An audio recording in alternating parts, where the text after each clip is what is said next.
Good morning. Good morning. So before we start roll call today, I got something I want to talk to you about. But first, I see we have some newly graduated officers this morning. I want to say I'm glad to see you. It's great to see some fresh young faces that's eager to get out there and work. So we've suffered some losses over the last 2 years. Sergeant Marcus Rivers, Officer Shane West, and Officer Chris Honley, and others, all killed in the line of duty.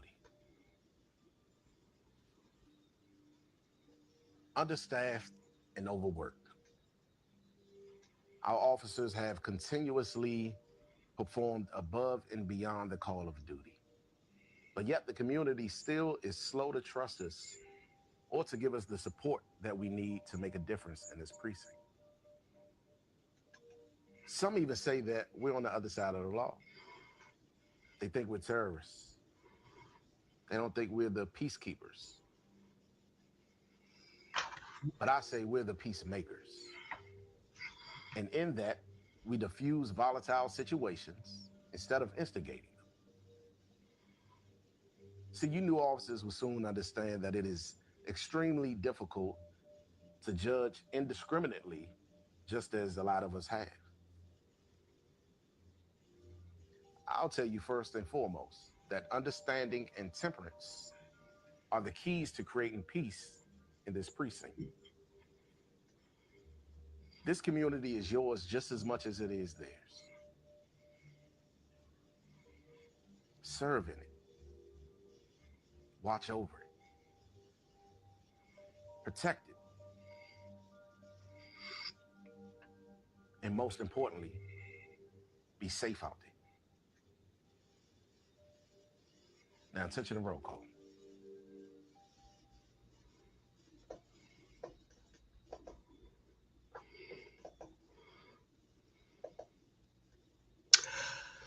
Wow, wasn't that heavy, you guys? And I'm so glad that I was able to come across that monologue for my next guest because I think that not only does that speech resonate with so many of us when it comes to the relationship between the community as a whole and law enforcement and how it tends to taint images on both sides. So I'm looking forward to having that discussion with him because not only because of that piece and what it represents, but I think it also resonates with him as a mentor, as a motivational speaker. And you could kind of, that was kind of natural. Like, you can't tell that he's acting because I think that this is something that is like innate. He has that innate ability to reach an audience. And I can only imagine the amount of groups and so many people that he was able to reach just based off his delivery of his message alone. So I'm really looking forward to having this discussion with our next guest. He's a motivational speaker, mentor, musician, and actor. And I just want to make sure that I have my bra on so I could be ready to present to you and introduce to others Jeff Stewart Jr. Here we go.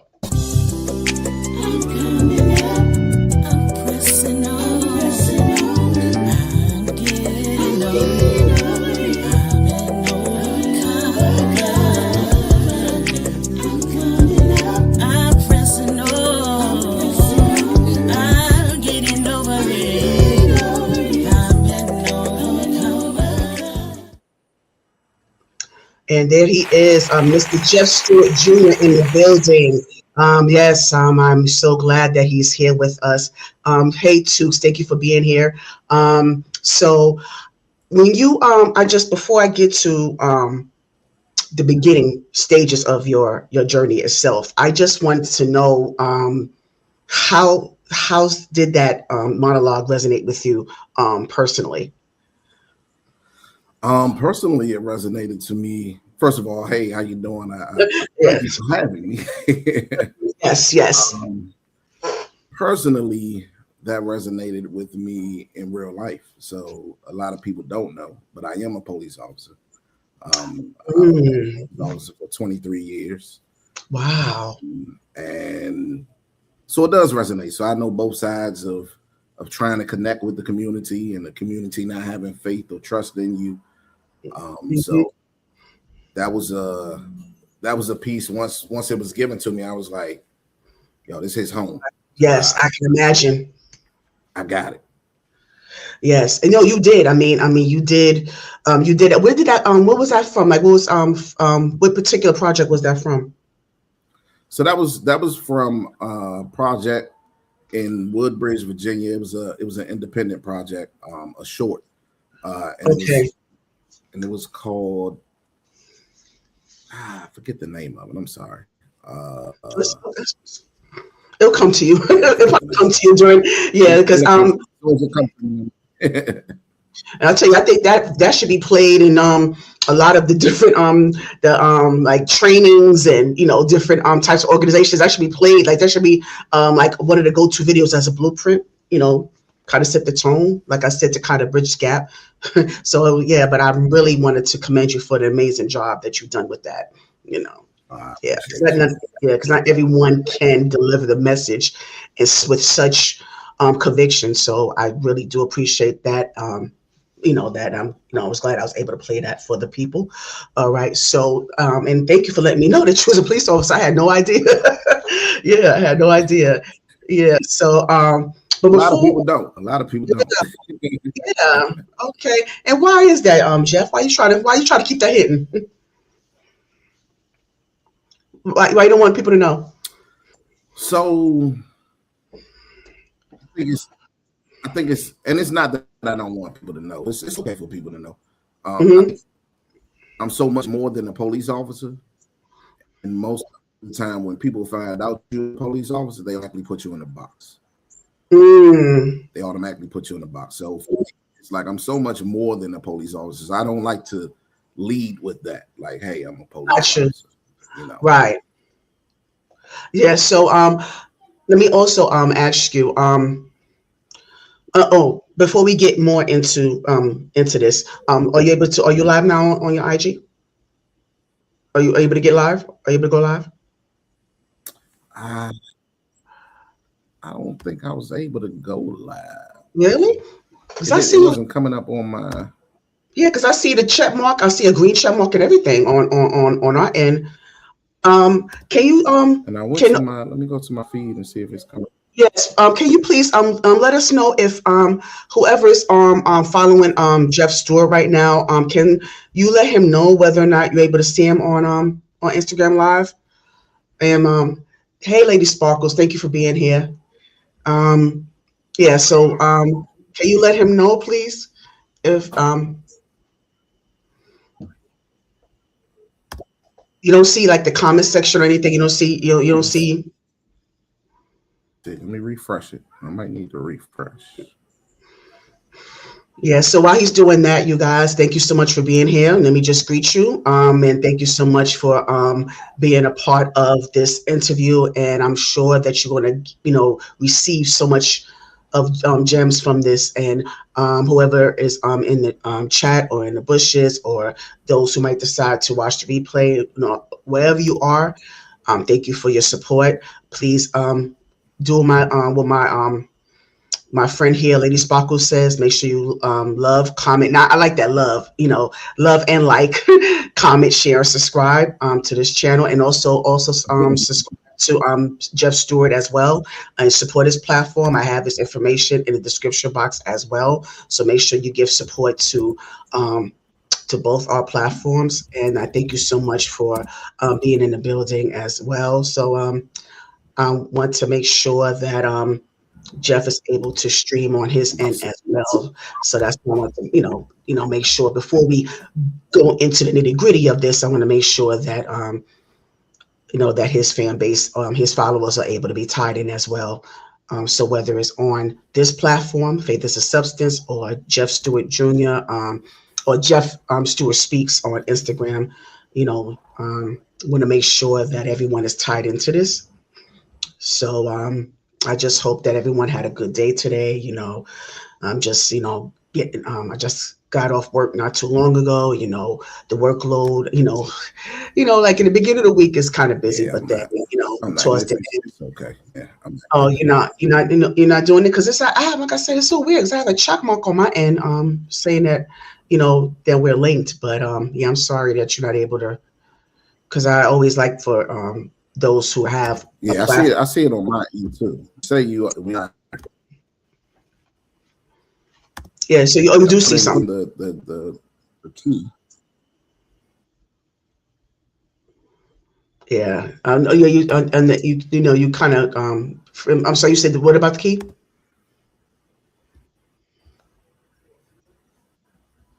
Yeah, Jeff. And also, I would just want to Yeah, just can you hear pardon me? yeah, just pardon our technical issues in advance, because it just seemed like there's some like lagging here and there, and then like Jeff, she's kind of going in and out, kind of freezing up because you know how internet is sometimes, and YouTube has been acting up lately. So just please pardon, in advance, if we have any technical issues when it comes to the audio and visual. Um, Please don't charge it to our hearts, you guys. So you just want to do what we can to get to talk to you guys today. So please make sure you bear with us as we do this. Because again, a lot of times these features, even though it is giving us a platform to give content, but it's not always user friendly. So just please bear with us. I appreciate you guys being here, and I also still appreciate your support. But all right, Jeff, we could just move forward. Hey, Miss Stevie, Miss Stevie. Always got to go octave higher when I greet Miss Stevie. Yeah, thank you for being in the building. I'm so glad you're here. Thank you so much. Thank you so much, Miss Stevie, for being here.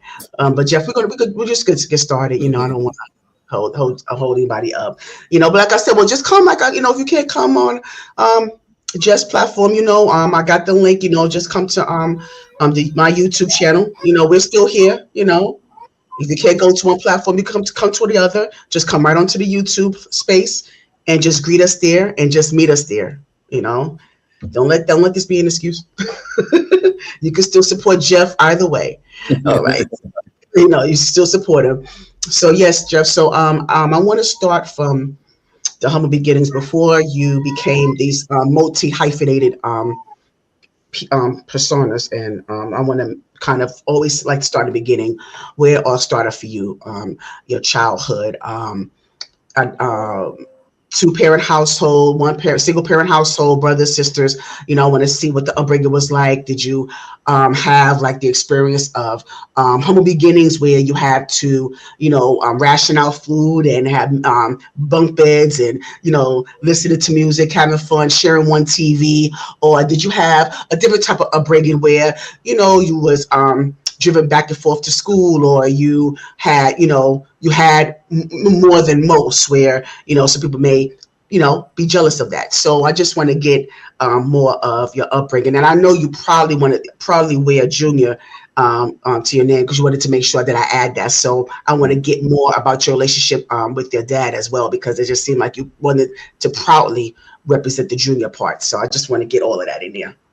Yes, I do. And so yeah, I grew up both a two-parent household. I had both of my parents. We had a good childhood growing up. I saw, they was together up until 2022 when my mom passed away. Sorry, so my condolences. Yeah, thank you. So they was together the whole time, and wonderful. So I saw I had a good childhood. The decisions I made might not have reflected that. Right. But I had a supportive mom and dad at home. I grew up in DC initially. I started out in DC, in Northwest, and I never forget. My dad told me, because we stayed around Sursum Quarters. It's a projects that was in Northwest DC, and he said, okay. I was about to ask you. That's where you from, DC? That's where you from originally? Yes. Okay. Mm-hmm. So he came outside one day and he saw me out there with my uncles. And my uncles, they was shooting some dice, and they was like, "Come on, nephew, you blowing the dice. Be my luck." and they were shooting dice. And when my dad saw that, he said, "Nah, we got to get you out of here. Mm. We gotta move." So we ended up moving out to Maryland, and so that's where I grew up. Majority of my childhood. So I say the first quarter of my life, a majority of my childhood, that's where I grew up in PG County, Maryland, in Capitol Heights. Okay. And you know, a single family household. So we had apartments. If we moved into an apartment in New Carrollton, then we moved into another apartment, and then they finally got a house, and that was our house that we grew up in. So yeah, I have two sisters. Two sisters. I am the oldest. You're okay. Mm-hmm. I am the oldest, and I mean, we didn't have a bad childhood. Like our parents were able to provide for us. You know, we had meals every night. You know, if they were struggling, we didn't see it. Got it. If we were struggling, we didn't see it. Because of the neighborhood that we lived in, some of my choices and decisions as a child, you know, it didn't replicate the household that I grew up in, like so many of us. Yes, you know, they quick.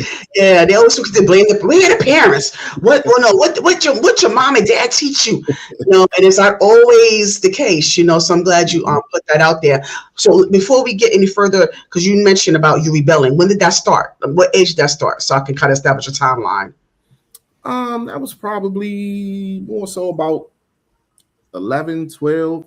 It might have started when my sister was born. I was the only child for a long time. Okay. When see now came, I was like, oh man, you got mad. Okay, you got it. Shared now. Okay, because I want to make sure, because I'm going to bookmark that, because I want to get, you know, but I want to kind of get just a little bit more of a lead up. So you said but you know, aside from that, you're saying that, you know, you was one of those that, you know, you still strayed, even though you had a decent upbringing, even though you might had conflicts within, because like you said, you know, you had a little bit extra bit of estrogen because you had two sisters, right? So all that alone, I know that, you know, at least you had, you know, your father there. So at least that was, you know, it kind of balanced it out a little bit. Mm-hmm.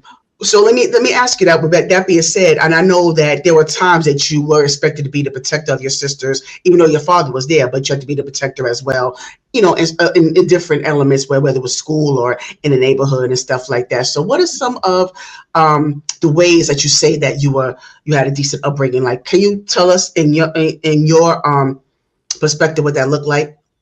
What I think that looked like is, you know, I had supportive parents. We had food on the table every night. We had clothes on our back. You know, each of us had our own room. It wasn't much that we needed. You know, it might not have been the Jordans all the time and this and that and the third, but we had, you know. So that's why I say we had a good upbringing. Like it wasn't some stories that I hear.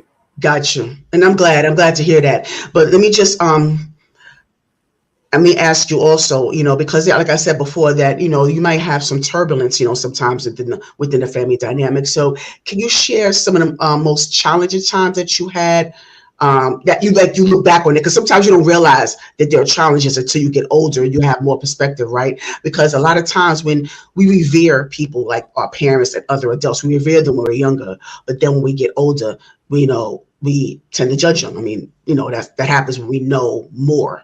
So I just wanted to ask you, as you gotten older, what are some of the things you look back on that was, you know, challenges that you had to deal with growing up?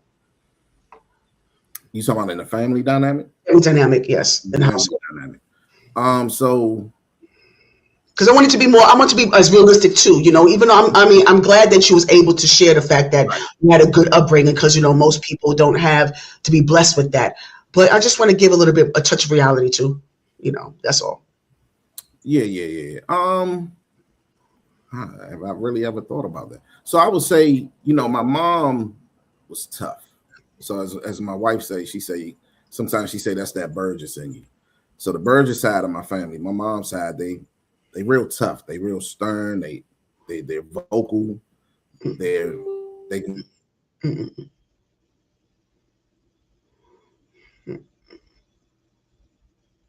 Okay, yeah, he's on frozen. Yeah, Jeff is frozen, so hopefully he'll come back soon. But he was saying that his mother was more of the disciplinarian in the family, and so and he was saying that um, the most of the mother's side of the family was more tougher when it came to raising the children. So that's what he was saying. So hopefully he'll be back soon. Like I said before, please pardon these difficulties because it's not our fault, you guys. You know, these things happen, unfortunately, and we don't like for it to happen. Maybe he may need to go out and come back in again. Maybe that might help. Yeah, yeah. So, yeah, he may have to come out and come back in. So hopefully that would be better. Oh, I see you moved.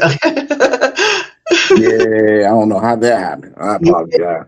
Yes, I say, let me just continue to talk to the audience so that way. But like I told him, I said, it's not our fault. I mean, these things happen and, it's frustrating for us because, it just comes at the inopportune times. But, but I was just telling just kind of recapping what you were saying about your mother being more of the disciplinarian. And what I was about to ask you was that, was your mom, do you find that at the time, was your mom more tougher on you as the boy than the girls? Because sometimes it happens that way where there's more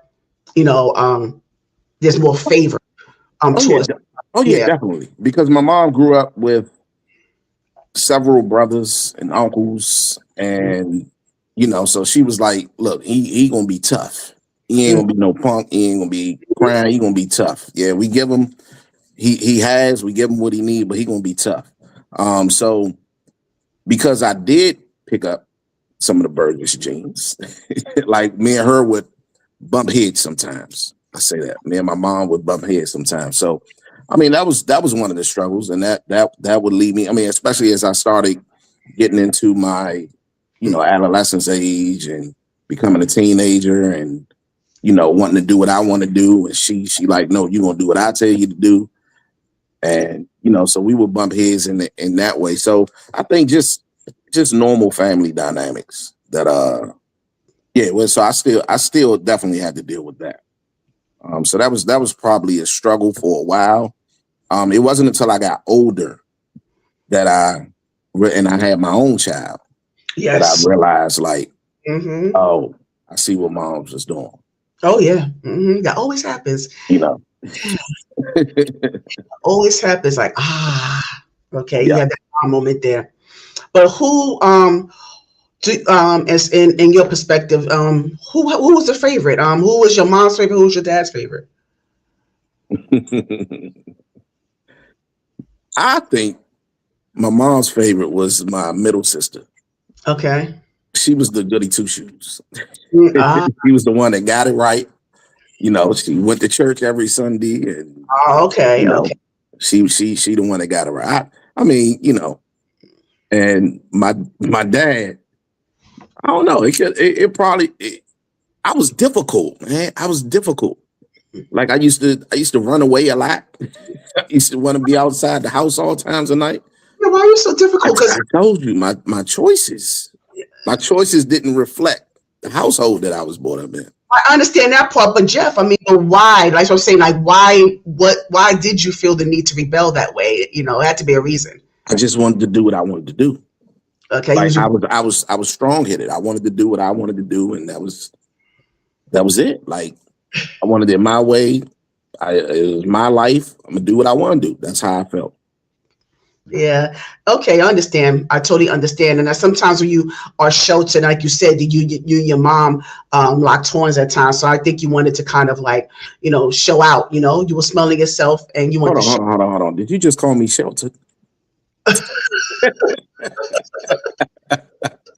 You just called me sheltered. I did. Okay, sheltered. I get it. So what is some of your I like people to talk about this is lightning. Go ahead, I'm listening. Yeah, I hear that clear, right? No, I was going to ask you what are some of the memories you could share? Like did y'all, like, like I said, did y'all, take turns watching the TV or fight over it? Or did you have like music that y'all like to dance to? Like memories of going on your vacation, visiting relatives, like, or, just, playing until the street lights came on. Like, give us some memories. Oh, the man, we talking about myself and my sisters, man. Me and my sisters used to fight over the phone. That's what we used to fight over. Yes. You got that one landline in the house. Yes. You got that one landline in the house. So it's like, nah, it's my turn to use the phone. My turn to use the phone, man. I used to unplug the phone and hide the phone. And so it was times I used to get on punishment, right? And when I would get on punishment, my mom my room was in the basement. And my mom would unplug the phone in the basement and take it upstairs. And she would put it in my sister's room and tell my sister, don't let me get the phone. Man, I go in there and I just rough it. I'd be like, man, and then I'd be on the phone all day. And before moms come home, I take the phone, write it back up, put it back in the room, be like, don't tell. Yeah, we used to fight over that phone. I would say church. Church was one of the things when I was younger, because I wanted to be out in the streets. My family had a strong faith background. Like my mom went to church. She was a minister. It was choir rehearsal. It was everything. So, during the week, come on, we're going to choir rehearsal. Come on, we're going to Bible study. It was a PK. Oh. No, I wasn't a PK. She wasn't a pastor. She was a minister. Okay. Yeah. She was a minister. So it was that struggle of, like I said, me being headstrong. I would stay out on purpose, knowing we got to be at church at 7. And 6:30, they riding around the neighborhood trying to find me, and I'm hiding. Oh my God. I can see you doing that. And why would you hold up your family from going to church? And you're gonna get whooping. You got plenty of whoopings in you. I can imagine you got all kinds of whoopings. Yeah, I did. Oh my goodness. They spared the rod. They didn't spare the rod. Where would you hide though? Where would you hide? Nah, I'd just be all over the neighborhood. Like I would go in places that I know they can't drive in. I'd be all over the place. Oh God, what's that place you wouldn't even drive? And I know they got to be to church at 7, so they only gonna spend at least 5 to 10 minutes trying to find me. If not, so I just got to survive 10 minutes. That's all I had to do. That's the thing, Jeff. You're gonna get in trouble because where else you gonna go? You live there. You live with these people. You didn't think this too. Oh, that's too funny though. But we're going into the whole church thing. So just to make sure that we establish this, what is your spiritual belief now? I just want to make sure I have that. I'm a believer. I'm a God-fearing man. I'm a minister myself now. Oh, okay. Yeah. Okay, I didn't know that either. Okay. Yeah. That's good to know. This is why I gotta get ready for later. Okay, I gotta put out some stuff for later. Oh yes, thank you for letting me know.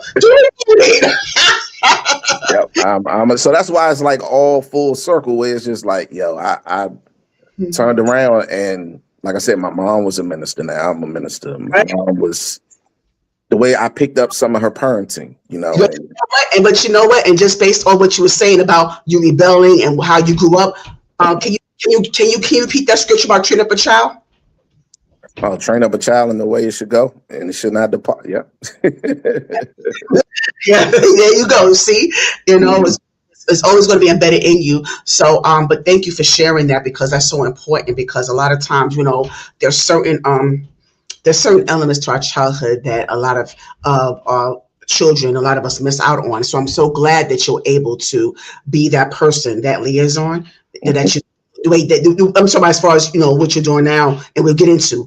So, so I'm so glad that you're able to share that. So now let me get into the elementary, junior high school of it all, because a lot of times, like I say to my other guests, that we don't touch on that, the elementary, junior high school phase, because they don't understand how much of self-discovery that involves. You know, they always go into high school, college. Yes, we know that, of course, we understand that there's some discovery there, but elementary, junior high school, that's like a pinnacle time. That's a pivotal time in all our lives. You know, we're discovering our anatomy. We are kind of trying to figure out who we're into, whether girls or boys. I mean, no judgment. We trying to, you know, we're hopping in the staircases, we're, you know, school lunches, we're interacting with the teachers, and, you know, and how they you know, how they affect, you know, our abilities, you know, to to kind of factor everything in. So I just want to get into that elementary and junior high school, that time frame, because that's around the time when you said that you started to really,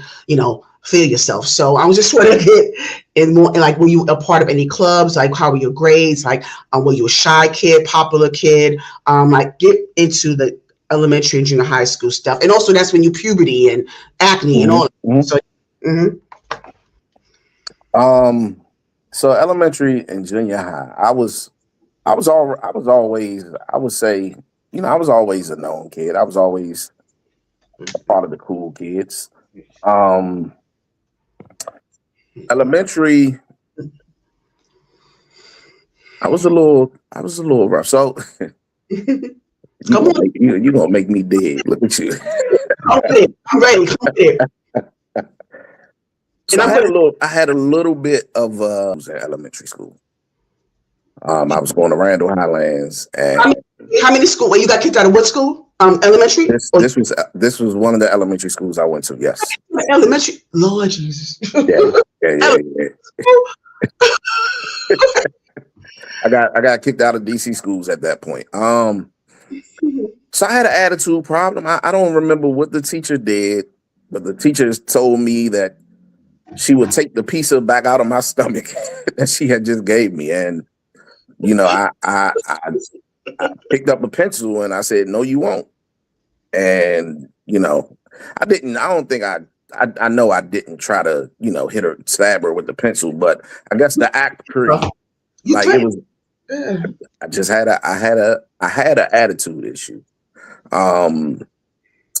Middle school, I was doing dumb stuff. Like I was always getting in fights. Because at this point, now I'm transitioning over into Maryland schools, and you know, it was a little different in Maryland schools and DC schools. So I was always getting into fights. Of course, I used to always mess around with the girls,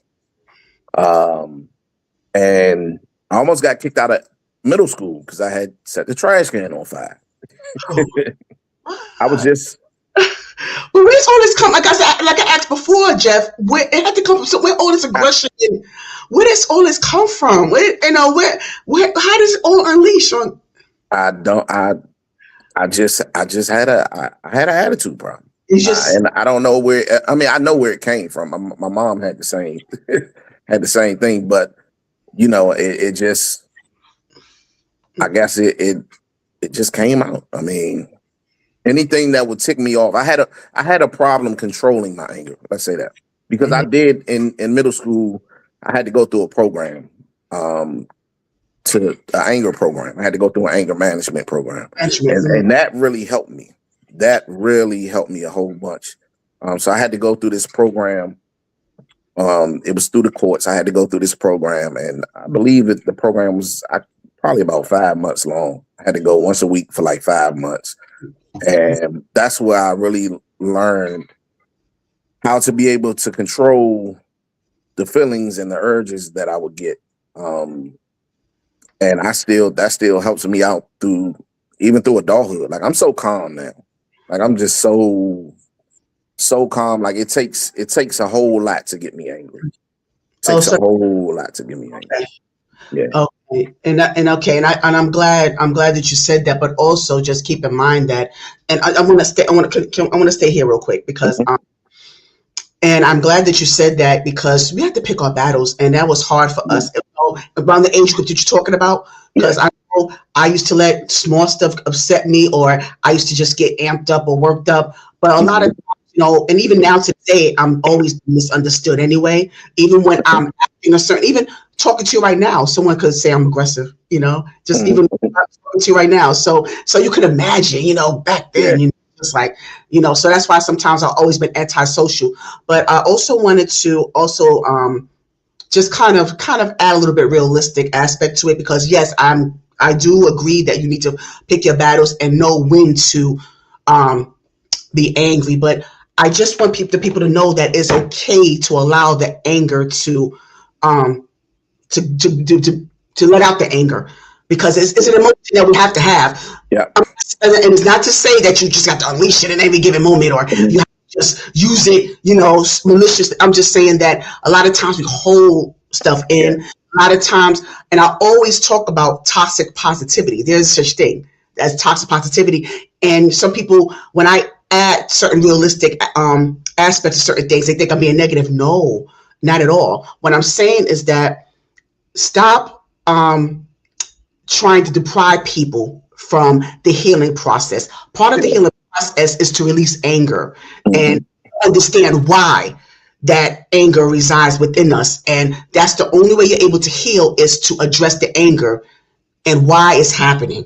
That's all I'm trying to say, you guys, so, and so Jeff, is saying like, okay, it takes a lot to upset me, but to get to that point, Jeff, and I mean, you could correct me if I'm wrong, but to get to the point what you said, you had to address where the anger was coming from. So, given the anger management classes that you had to attend, what was those things addressed? Can you share with us some of the cliff notes of what some of those things were addressed in your approach towards understanding why you were being rebellious? Because I mean, teenagers are going to be teenagers, kids are going to be kids anyway. But there was extra, because burning the garbage can ain't normal. So I just want to know, like, what was your approach towards that? Like, can you share, like, from your anger management classes, what was your approach towards releasing, and then also learning when to address certain things in the right way to make the healing process more smoother? So yeah.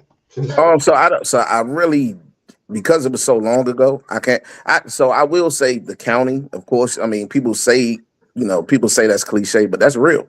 Like, if you take a second and you count, sometimes you got to just sit in silence and not respond immediately. Yes. And really think about, was it really, is it really worth it? Sometimes you got to find a healthy way to express your anger. Sometimes you have to learn how to communicate your anger. And I'm still to this day, I'm learning that. Still to this day. Like, it's a forever learning process. But you really got to just sit back. A lot of times now, I just let things roll off my back. Sometimes it's mistaken for as nonchalant, but I'm not really nonchalant. I'm just like, it's not that serious. You got to know yourself. You got to know yourself. It's not that serious for me to take myself there. So I'm gonna leave it alone at this moment, and hey, we'll talk about it eventually. Let's revisit it. Yes, it's okay to let cooler heads prevail and revisit it, because when I always say, you got to address it. Don't just sweep it under the rug. Oh, I'm gonna just let it go. It's all right. I'm gonna let it roll off. And that's when you become explosive later on, because you think that you could just forgive. And that's the thing I want to talk to you about too, Jeff, about forgiveness, because that plays a part in what we're talking about as well. Because some people, they don't understand the true concept of forgiveness and how it works for multiple people, because it isn't measured the same for you, for everyone. It has a unique approach to it. So I really want you to get more into that part as far as forgiveness, and also learning not only to pick your battles, but not tolerate. There's certain things you don't tolerate. There's a difference between learning how to pick your battles and the level of tolerance that you're able to accept. So can you just kind of go over that perspective, please? So I think forgiveness is major. If you don't forgive, then they always hold on to a trigger on you. Yes. I looked at Tracy Morgan's situation, right? You familiar with that? Yes, I did. I saw the Tracy Morgan situation, and I said he missed a major opportunity.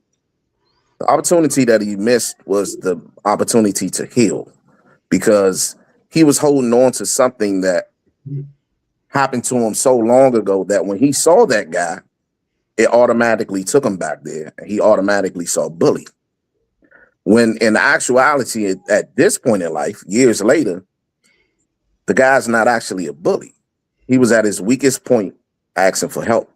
And no, you ain't got to empty your pockets for him, but that was the opportunity to say, you know what?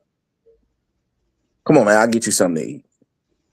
And let him know how that affected you back in the day, and let him know that you forgive him. And in the same turn, you're able to, you're helping him in the same space. So now, if you ever run across that man again, guess what? It's not a trigger anymore, because you was able to deal with that trigger and you was able to heal right there in that moment. So that's why I believe forgiveness is so important. It's for you. It's for you. It releases one of the triggers that people hold on. Yes. Yeah. So just to kind of piggyback on what you said, and I do agree to an extent, and I'm gonna tell you why. But just to give the audience context to what we talking about, there was you from New York, right? Yes.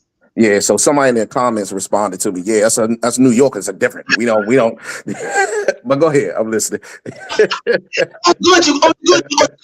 You live on your end? Huh? You live on your end? You good on your end on Instagram?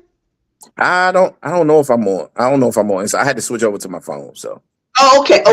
But good. I'm glad that you have some engagement. Okay, so good. All right. So yes, I am originally from New York. But just to give a little context to the audience, there was an incident a couple of months ago where Tracy Morgan was at a game. I think it was at a basketball game, and backstage, there was someone from his past that approached him, and so he revealed that he was homeless, and he was like, "I'm homeless, boy." And the fact that boy part, that that kind of stuck with me too. But I'm gonna get to that too. So Tracy Morgan was like, "Oh, don't think I owe you. I don't owe you anything, And that level of entitlement sometimes happens as well. So it was that exchange, and so he was like, "I'm homeless, bro." And so Tracy Morgan was like, "Well, that's it." Like I think what she said, I don't know verbatim, but it was something like a you problem, or that has nothing to do with me, or something. Yeah, that's something that ain't, and there's something else about I take care of my kids, and he just went down the rabbit hole, like. Yeah, okay. And so what I wanted to say was that I did do a video on this, and so and I do agree with you when it comes to forgiveness, because it is for you, and it's so healthy, But again, the process is different, right? Because just because you forgive, some people don't understand this. Just because you forgive someone, forgiveness does not require you to still have the same type of dynamic interaction with that person, because you can move on and lead with love, but you can also love from a distance. Yep. That's just me. So that Tracy Morgan situation. Now I know you said that at that moment he wasn't a bully. We don't know that, because my thing is that we don't even know the nuance of like what we don't know the in between of what happened and the impact that man had on Tracy at that time, because there must have been something really impactful that really with him. Because I'm sure that I don't know. I mean, he might hold a bit of a grudge. I don't know. We don't even know if Tracy Morgan fully forgave him or not, or he's still holding a grudge, but it had to be something very impactful for him. And they never had the opportunity to have the conversation to address it, like you said, about, okay, this is how you made me feel when you said this or did this to me. Obviously, they didn't have that conversation. So in Tracy's mind, he's still that bully from back in the day, because because it was never no in between. There was no conversation. It was that impact and the effect of what happened or what he's done. And so, I mean, because I don't know if you believe in karma, but I do. I do believe that karma is this, and we don't know when it's going to happen. Yeah. So, and I think that this is, and I don't want to say, because I don't want to sound insensitive, because I'm very compassionate. Don't get me wrong, I am. I really am, but I do. Yeah. So I would say in that, so when I say he wasn't a bully in that moment, so one thing we know about bullies is bullies don't like to show weakness. Of course. They don't like to show vulnerability. they're the most insecure, right? They're the most insecure. And when he approached Tracy in that moment, I feel like he was asking for something. He was asking like, "Hey, you know what?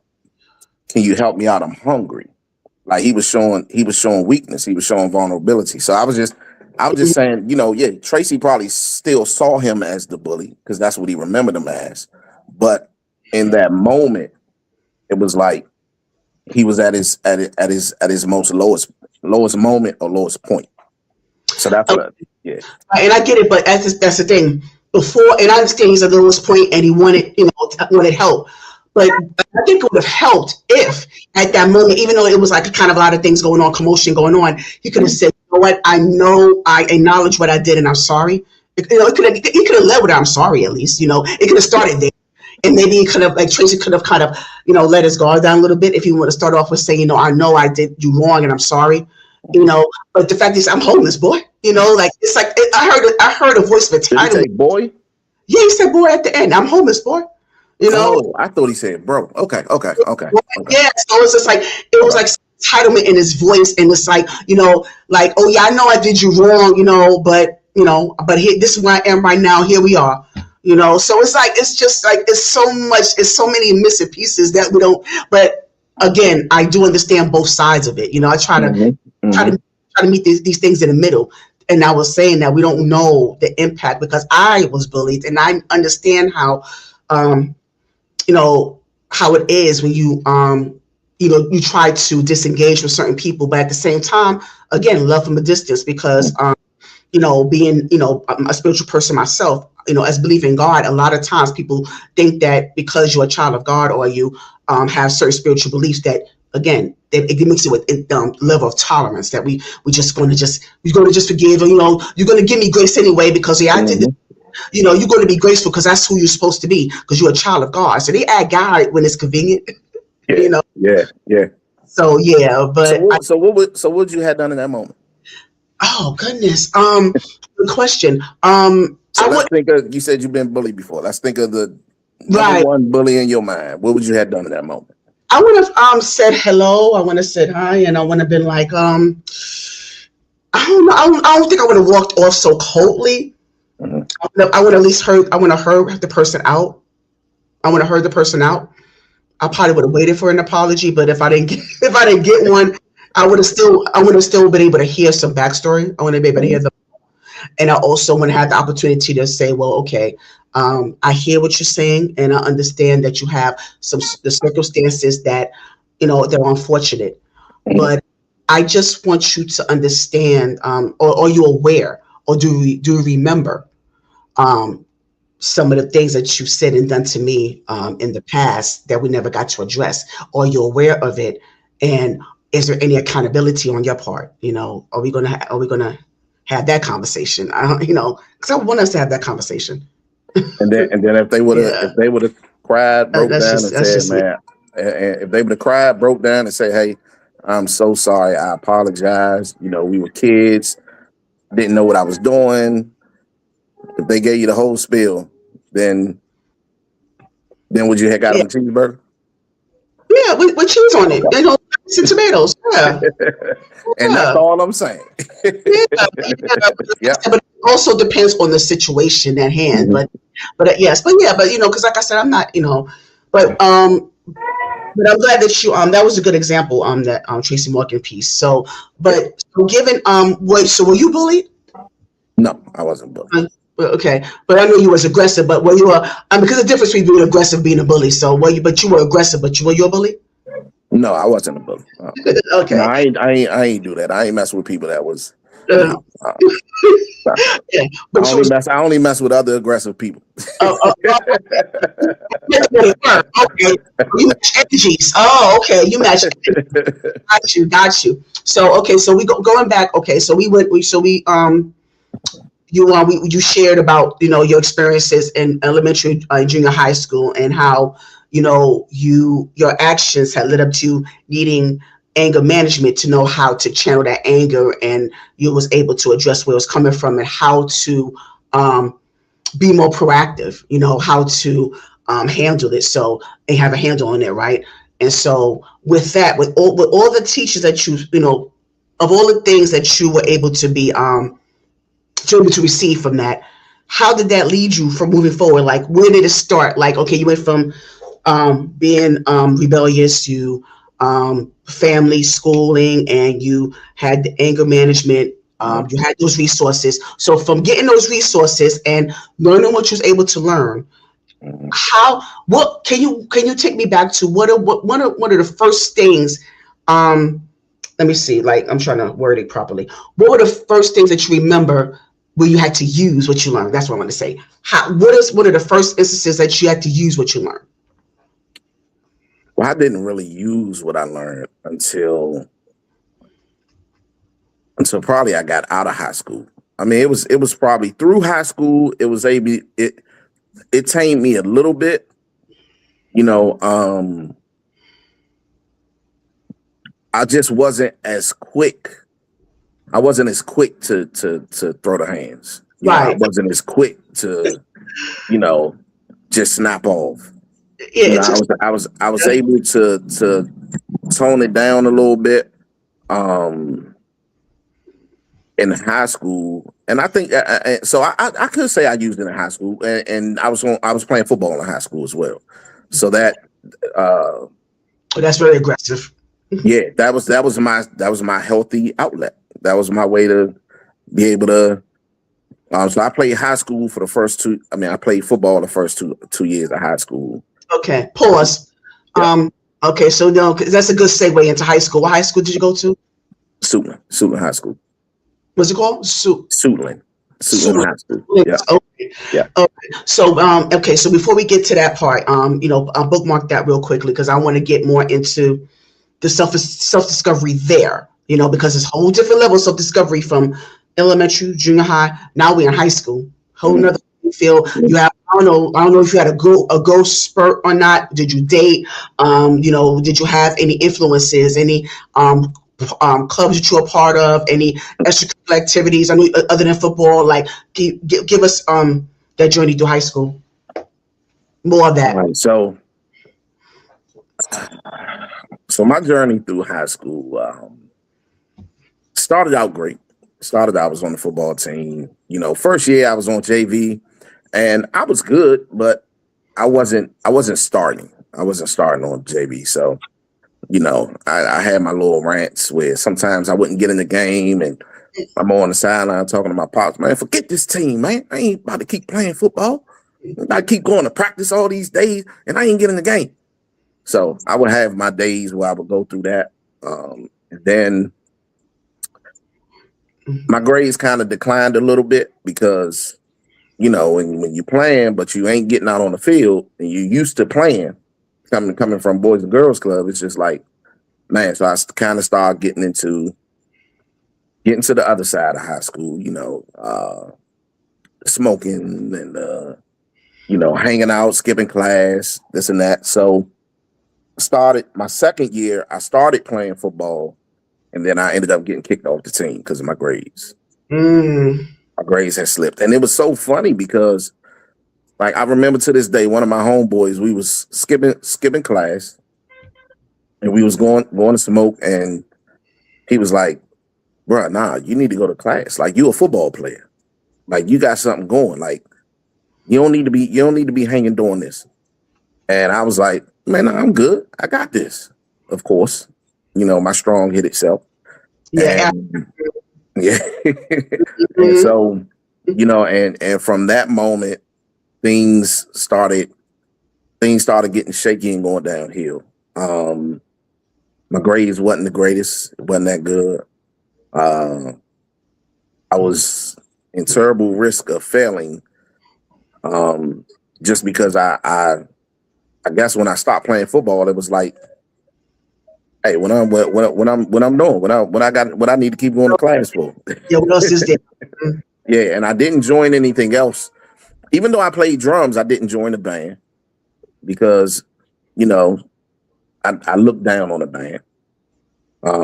I felt like that wasn't the cool kids. Okay. That wasn't the cool kids. I'm wondering, Jeff, just given, you in high school, and I'm wondering, like, just based off what you're telling me right now about your behavior, how did that affect your mother? Because I know your mother wanted to just really, because I know your mother wanted to just put a hurting on you, and y'all know that you was getting bigger at that time, and I know the bigger you got, the more mouthy you got, and so I just need to know that dynamic between you and your mom at that time. I mean, it was rough because she wanted, she'd go to the body, but I can't, it's mom's. I can't do nothing back. So, No, you better not. But it was rough. Even my dad during that time, I think he was more disappointed. My dad was always the cool, laid back guy. Like you'll see a little bit of his anger, but he wasn't the type to like my mother. You knew she'll wreak havoc. She'll wreak havoc.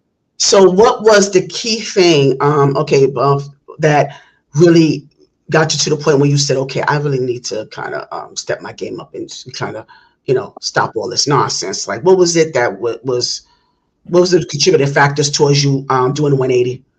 So the guys I was hanging with. Your peers, okay. Yeah, my peers, the guys I was hanging with.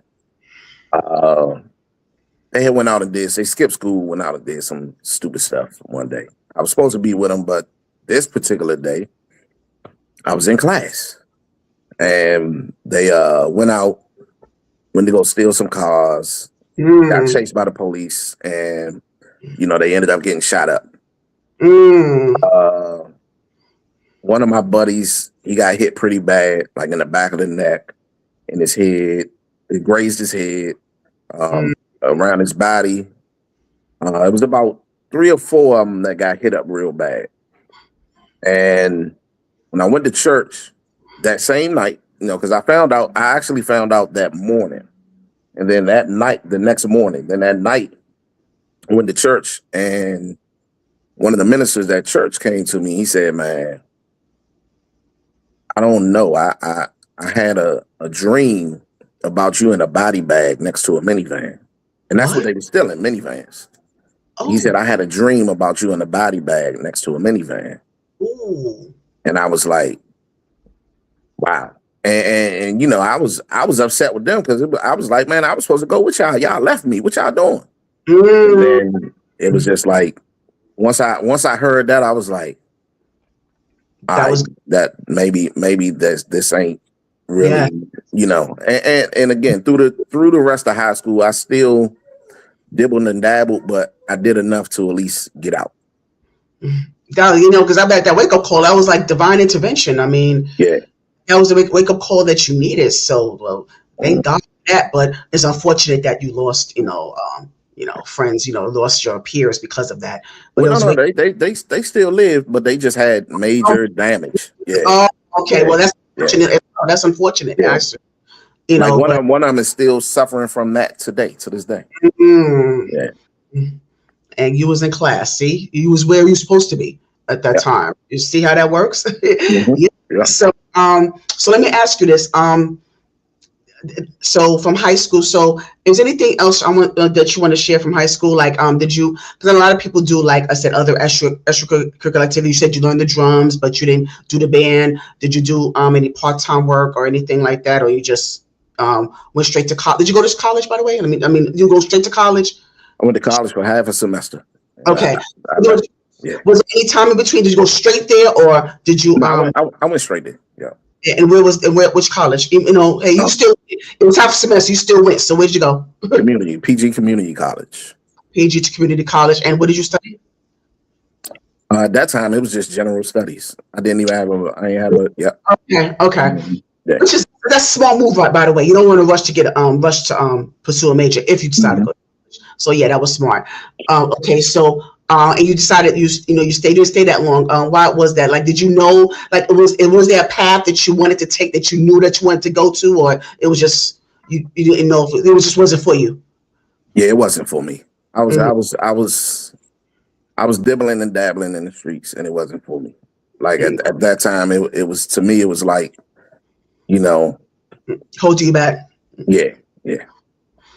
And so what did you end up doing? Okay, other than the streets, like, I mean, what were you into, at that particular time, after high school? What So else were you? after high school, I lingered around for a long time. I was in the streets for a while, and I didn't. So it was crazy how I became a police officer. So I was in the streets for a while, for some years. Nothing real concrete. I was working different jobs here and there, moving job. Getting paid under the table, and all of these different type of jobs that was leading nowhere. It was Paid the I bills. was on a fast pace nowhere for real. That's what it was. You would have paid the bills. I mean, were you still living at home at the time? So no, I was initially I was house to house. I could have been home, but again, my decision making. I was house to house because I wanted to do what I wanted to do, and the houses that I was staying in, it allowed me to still be out there the way that I wanted to be. Mm-hmm. Yeah, and then I met a young lady, and I ended up moving in with her. And then, she was on her stuff. It's always the woman, always on their stuff. They done graduated college, got a good government job. And she told me that, look, I want to be with you, but I need you to get out the streets. I need you to get something concrete, get something real, and, stop dibbling and dabbling. So initially I didn't listen. I was like, oh, okay, all right, cool. Yeah, I got you. She put in some applications for me. Police department, fire department, the post office, just like all over the place. And the police department called. And I just happened to answer the phone one day, and I was like, oh, this gotta be a joke. And I hung up the phone. We had a discussion, and it was like, listen, like, you ain't go to college. You are, at that time, I think I was 21. You 21. Wait, we wind back. Did you hung up on them and they called back? I mean, or did you call, like, you hung up? No. So that's why I'm going. Yeah, I hung up. Okay. I hung up. And then we had a conversation, and, she just really let me know, hey, look, you got to find a career. Like, you got to find something that's going to carry you through life. You can't keep just running the streets. Like, the streets ain't going to lead you nowhere. So I ended up calling them back. Okay. And I was just like, yeah, I don't know what happened to the phone, but I'm interested. And so that's how I became a police officer. Get out. Yeah, that's how I became a police officer. It wasn't something that, I grew up saying that I wanted to be. Like, I ran from police. I wasn't trying to be a police. And so at that moment, I had to make a decision on, I had to look into my future, and I couldn't continue to look day to day. And that's something that I talk to the kids about, like always looking forward, looking into your future, and not just living day to day and thinking, because you keep living day to day, and guess what? Time going to creep up on you. And next thing you know, you 30, 40 years old, and you're looking back. There's so much time. Yes.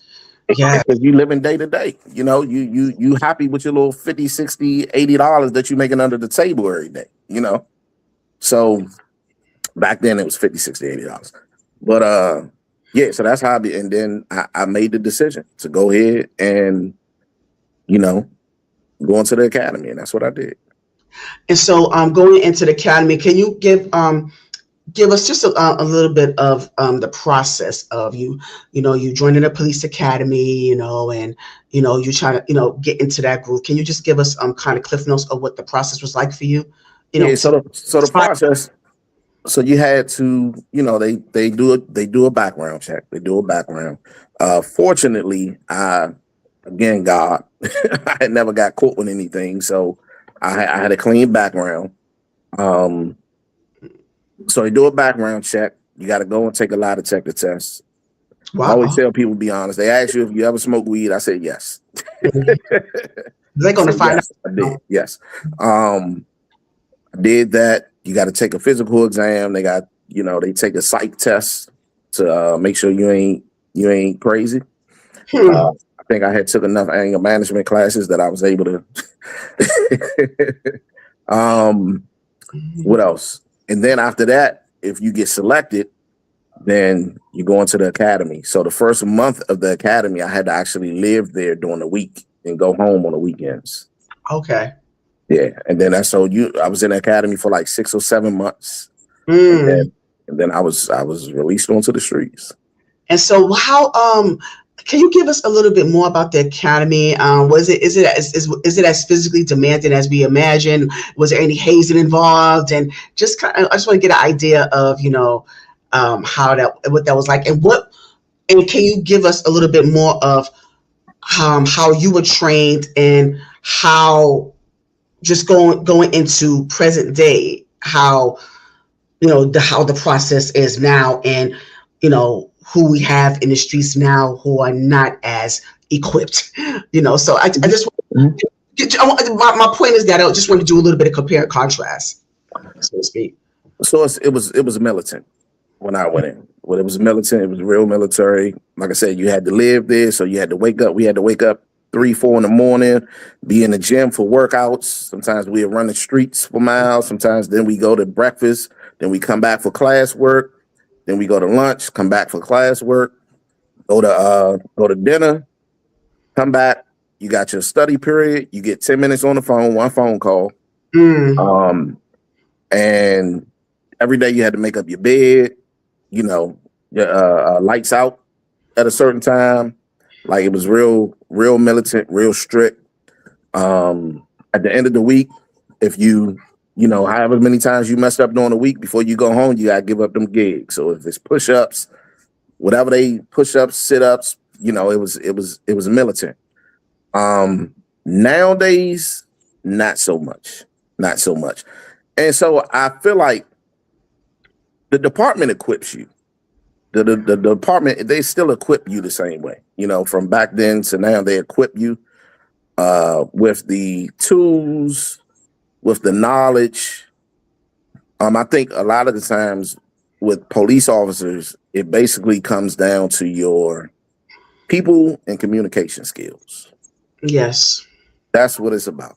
It's if you don't have people skills and communication skills, then 9 times out of 10, you it's gonna be you won't have a rough career. Let's say that. Yeah. So Jeff, let me ask you: Are you still on the force? Did you retire? Because I know you could retire. Yeah, I'm still on the force. I got 2 years left. Okay. So I want to ask you. So far, because you've been you've been true to this for some time now. So I just want to ask you what and I know it's going to be hard to say one of, but that's what we got time for. But what's one of the most difficult, challenging aspect of your job where you had to, encounters, one of the difficult encounters and one of the most rewarding ones, one-on-one? So I think one of the most difficult for me, shoot, I've seen a lot. One of the most difficult. Yeah, I know it's one of. Yeah, I know it's hard to. Yeah, one of the most difficult for me was having to deal with child molester.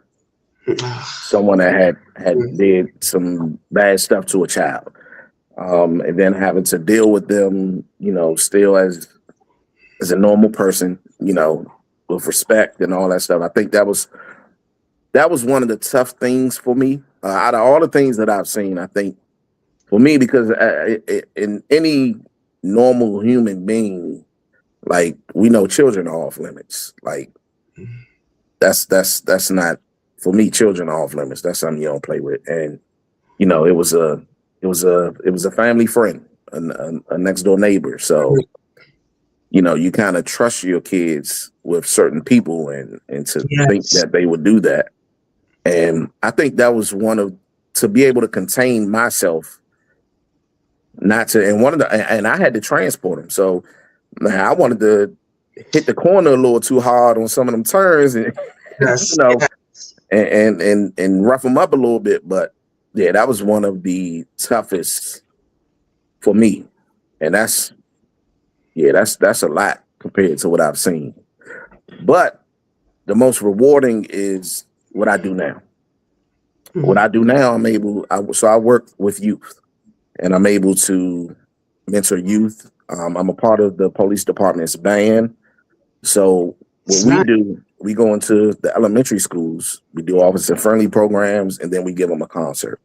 So I play drums, so I'm a part of the band. And this this is the most rewarding part of my career. Even though my whole career I've dealt with youth. I've been in boys and girls clubs. I've done a lot of stuff with youth, but this part of my career right now is the most rewarding because I mean every day it's bringing smiles to kids' face, and it's even the adults. They like, yo, I remember y'all like when I was a kid, y'all came to my school, and you know, Because you mentor adults too. The parents they're being mentored too. You know, they need that. They need that support. Absolutely. So so my mentoring piece I do that with high school boys. And I sit down with them.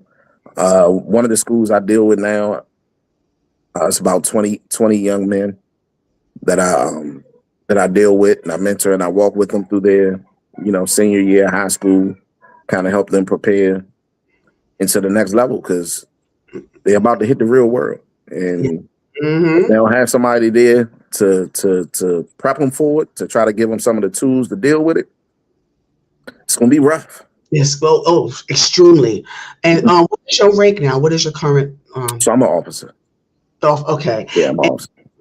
And so I really am so happy that you said that. I gotta, that's why I reacted the way I did, because when you mentioned about, high school youth, I mean, that right there, that demographic, I mean, we just need to grab our sons, we need to grab our nephews, we need to grab our cousins, because I think that a lot of times we understand that the girls need protection, but our boys, oh God, Jeff, our boys. And I really do appreciate you saying that, because I think there needs to be more men, because I had my first interview I had on here was with my cousin, Greston, and we was talking about how a lot of the men who are raised by single mothers, and we was not bashing single mothers. Let me just put that out there.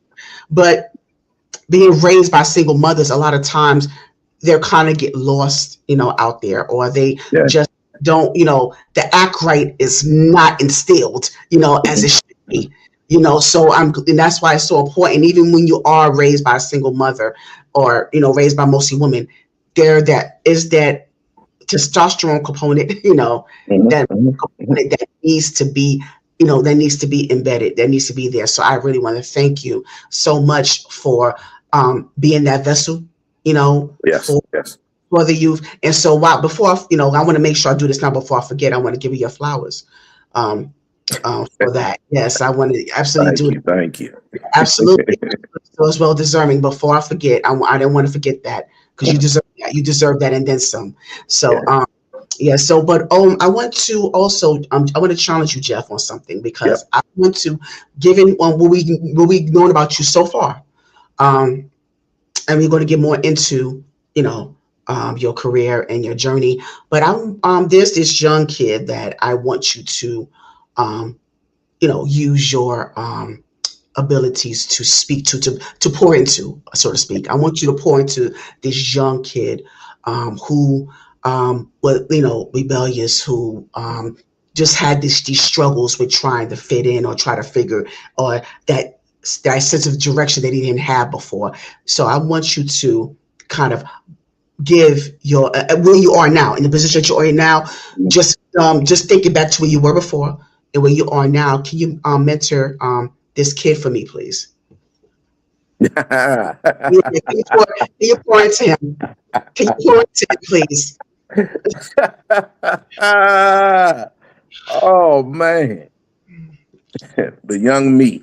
I want you to mentor him, pour into him. He needs some pouring into. Young man, you got a whole life ahead of you, man. You ain't got to try to grow up so fast. Enjoy the days that you're in. Like, take this part of your life serious, but still enjoy it and have fun. But have fun in the correct way. You ain't got to be in the streets to have fun, to enjoy yourself. And I always want you to look forward on life. Look forward to what it is that you want to be. Don't just focus on what's going on today, or what's where you're struggling at. Like, I want you to look forward. You got a whole life ahead of you, and God has some things planned for you that you don't even know about. I need you to have your mind open, Be open-minded. Don't be so closed-minded and close things off because you think it's not cool or you think other people won't like it. Like some of the things that you won't try could have your purpose in it. Mm-hmm. Don't be so focused on your reputation that you lose your purpose. Mm. Because sometimes your reputation, it won't allow you to do some things, but your purpose is going to require you to be vulnerable. So learn how to be vulnerable young. You can still be tough. It's just because you're being vulnerable don't mean you're weak. Actually, being vulnerable is being strong. So don't be so big on your reputation. Allow God to use you. Allow God to use the gifts that he put inside of you. You got a whole life ahead of you. You're going to be great. You're going to be awesome. You're going to be awesome, young man. Yes, and I think that was well received, and I think he received it. I could tell by that stance that he's so confident, in that stance. So I think it was well received, and very well said, Jeff. Very well said. Thank you for that. Yeah, yeah. So when you look back at that, just by you pouring into the young Jeff right there, can you tell me a little bit more about the space that you was in at that time and what would you have done differently at that time, at that moment? Just based off of what you just poured into him just now. So at that time, at that moment, if I can go back at that time, at that moment, I would have been more open to trying other things. I'm talented in drums, but I never took the time to cultivate that gift, through being in a band at school, Yes. Theater. I have a talent in theater. Wow. I never in that one point of my life thought about being a part of theater because I looked at who was a part of that. Let's say Yes. that. I looked at who was a part of that. Yep. Mm-hmm. And I was like, yeah, nah, I can't do that.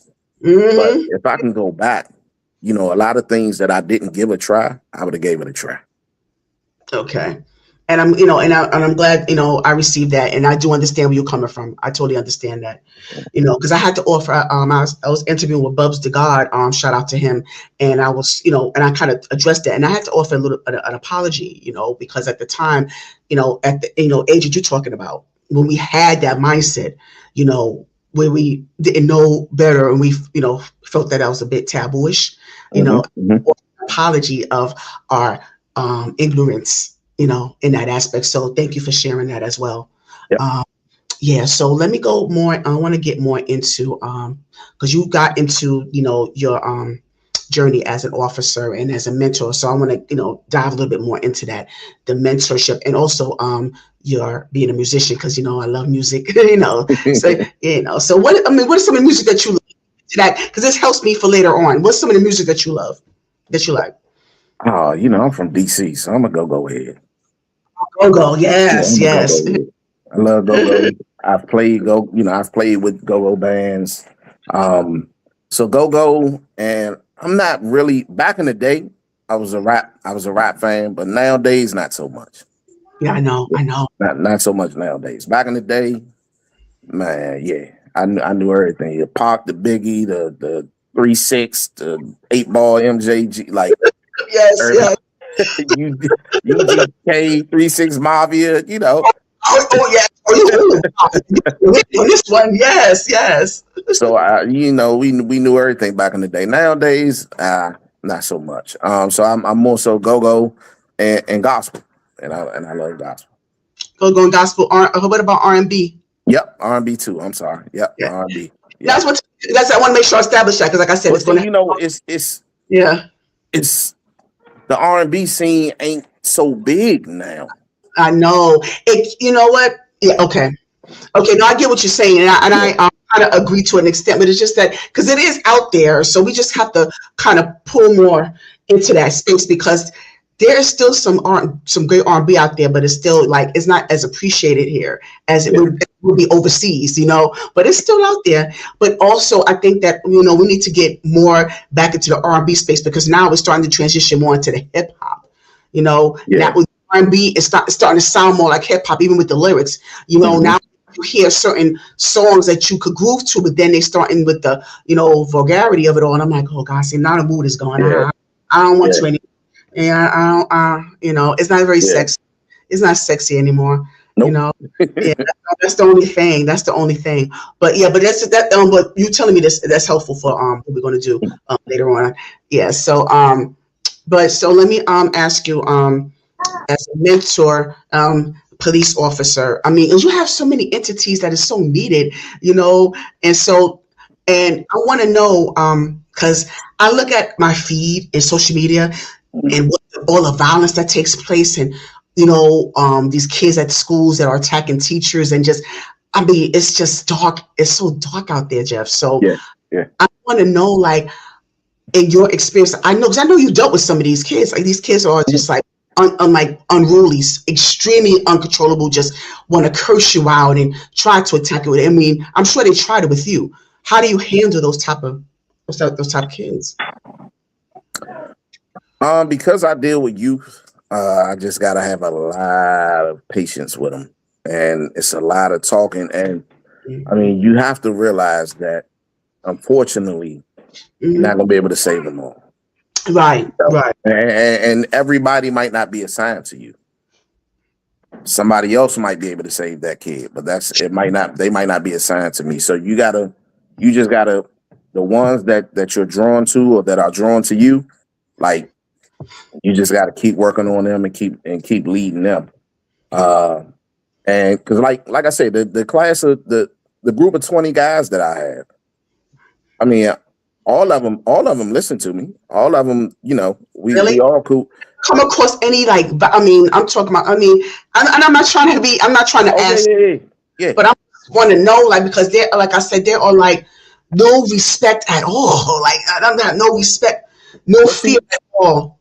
A lot of them, but see, when you get them by themselves, they different. That's true. They're not the same as when they with the group of guys that they doing what they do with. When you get them by themselves, you see them and you realize, oh, these just kids. Oh, he a little boy, man.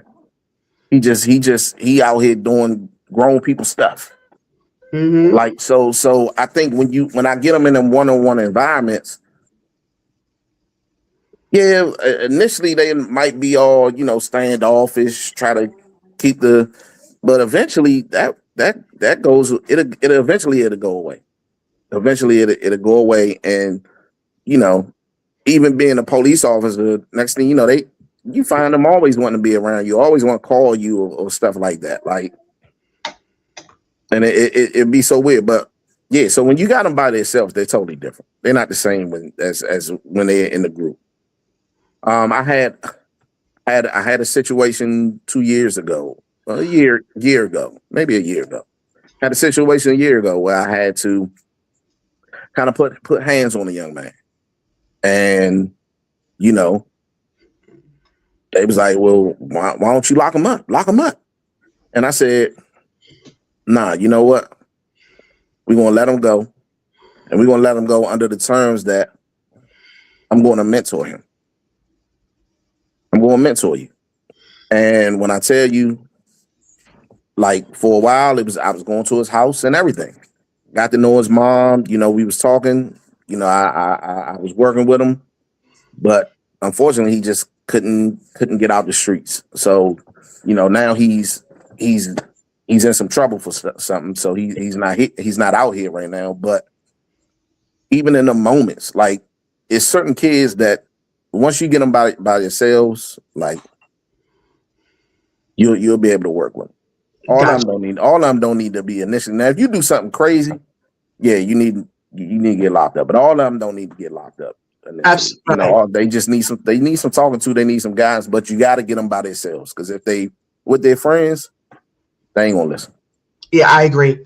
I do that. So and also just one more thing about your position as an officer, because I mean, like I was getting into it in the beginning about the climate that we're in right now between the community and law enforcement, and how it's so hard out there. And I know that most officers, I don't think they just wake up every day, go to work to um, off somebody, or Right.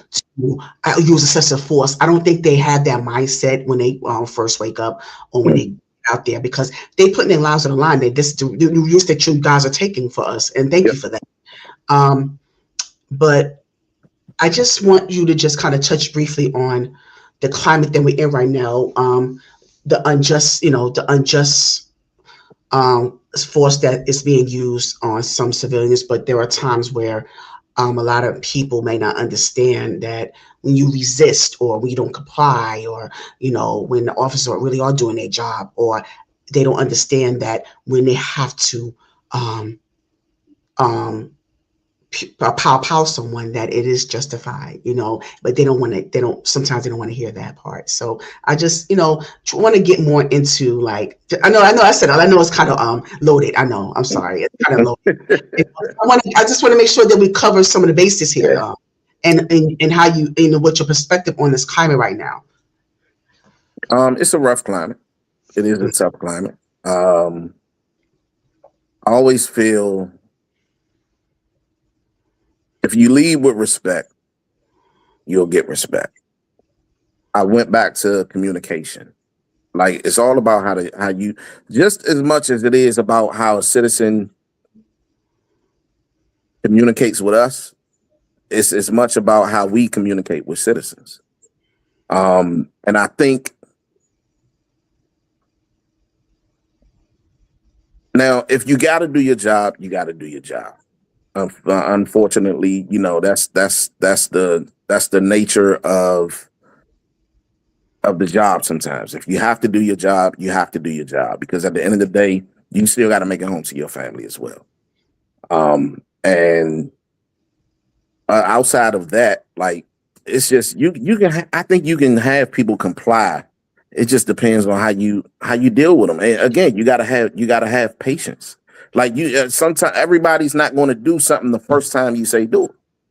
Like, you're gonna have to have patience, and you're gonna have to talk them through it. You don't know, you never know how somebody's day's going, what they've been through, what happened right before the interaction with them. So you gotta have all these things in mind, but you still have to be safe in doing so. Yes. You still have to be safe in doing so. So I always just tell people, man, look, anytime you have any interaction with police officers, hey, just do what they ask you to do. Even if you feel it's wrong, even if you feel like it's a time and place to fight that, and a way to fight that.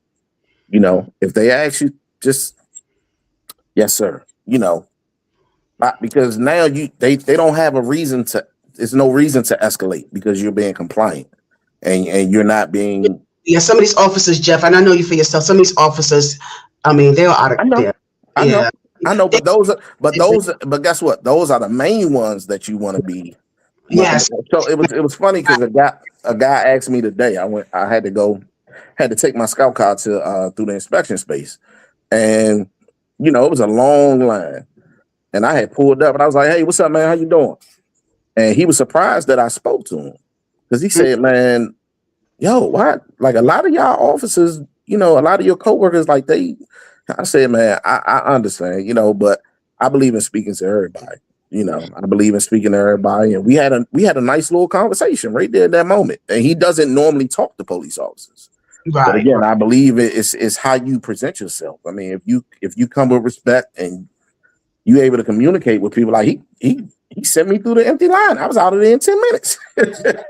I ain't had to go through the long line. So yeah, that's what I believe. But even when you see an officer that's high intense, like, that's even more reason to, like, make sure you're calm. Two people that's up here ain't going. Somebody got to be here. So if the officer gonna be here, you got to be here. If the citizen gonna be here, the officer got to be here. Like, we both can't be here together. All right. So, Jeff, I want to get more into your minister, as a minister. Or you're Your pastor, like, what is your role? What is No, the role? minister. I'm a minister. Minister. Yep, And yep. because because it's always this whole thing about separation of church and state, right? So I just want to know, like, your take on you being a minister and a police officer, and how does that sit? How does that sit with the church as well as community, as far as you being an officer? Because some people don't feel like you, if you're a politician or law enforcement, that you shouldn't be, you know, in that spiritual space. Oh man, I think you should want a minister to be a police officer because he's held to a standard as well. You Yeah, know, yeah, as a minister, we are supposed to help people. We're supposed to lead people. You know, so I think for me, I think it works hand in hand because it it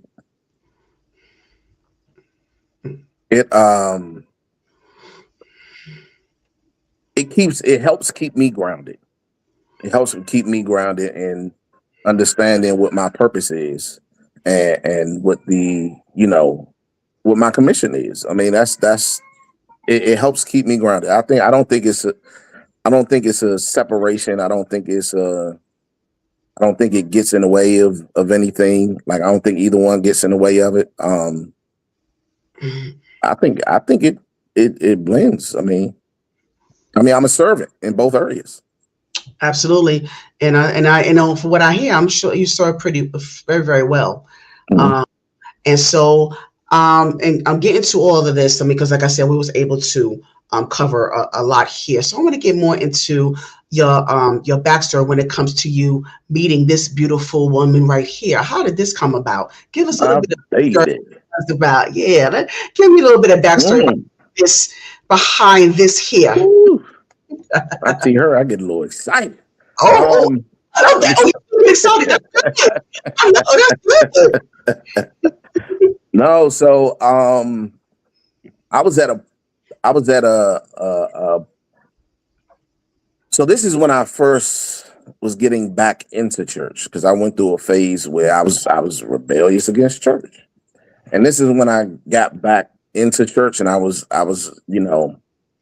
had just got out of a relationship in January of that year, 2018. I had just got out of a relationship in January of 2018. And I was more so like just rebuilding myself. I was just like, yo, you know what? Let me just focus on me. Let me, you know how it is. You go to the gym, you working out, you spending more time with yourself. Um, and that's when I met her. Now our stories differ on Is how that we her? met. Is that her right here? Yes, her name is Nikita. Hi, Nikita. Welcome, welcome, Nikita. Where's she at? She on the thing? Yeah, she's in the chat. Yeah, Is you up there? yeah, she's up there. Yeah, she's right there. Oh yeah, Yeah. she is. Bam, there she go right there. Yep. So our stories are going to differ on how Well, we tell met. her the type of the chat, Nikita. Whatever it is, like fill in the blanks for us in the chat while he's talking, Nikita. Go ahead. So I was playing drums. We was doing a community event. I'm out there playing drums. We was in front of the Readers. Readers is an ice cream joint out here. So I'm playing drums, and I look over Uh-oh. and I see this little light skinned junk looking at me. I'm Uh-oh. like, okay, all right, shorty, Lord, nice, shorty, nice. I see Okay. you just looking at me smiling, and I'm like, all right, I'm gonna have to get that.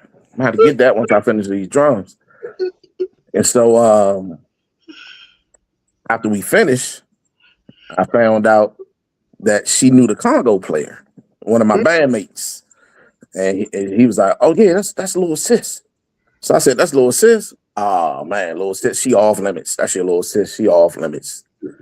So I left it at that, and I didn't, A week later, he had a cookout at his house, a party at his house, and I was there, and she was there. And so I was in the kitchen, and she walked in, and I see her, and my guys, they was like, "Hey, who that?" I was like, "Nah, that's little sis. She off limits. You can't talk to her."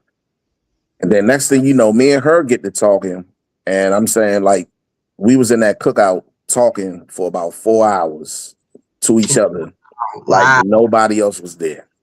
Like we was off in the corner on the balcony, enjoying the weather, just having a conversation about everything. And there was Mm. so much going on around us, like we ain't even pay attention to.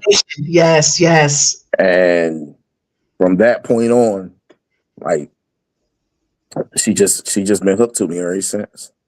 She Oh, just been hooked to me ever since. And well, we've been hooked to each other. I ain't gonna say she been hooked to me. We've been hooked to each other ever since. I get it. Yeah, even down like even down to the church that I attend right now. That was the church that she was going to, and I always wanted to visit it. And once I visited, I was there. I ain't go nowhere else. So we go to church together. We prayed together. We was looking at our first date. We went to Fridays, and we probably didn't even order food for about 2 hours because we were sitting there talking. But before that, we sat in the car and watched. I think it was a Bible study or one of them. It was like a couples thing, and we wasn't even a couple yet, but we sitting there watching some couple series. That's even better. And so it just grew from there. So I knew that was it. That was the person. She was my one. Yeah, I was just about to ask you, when did you know that she was your person? That she was that one?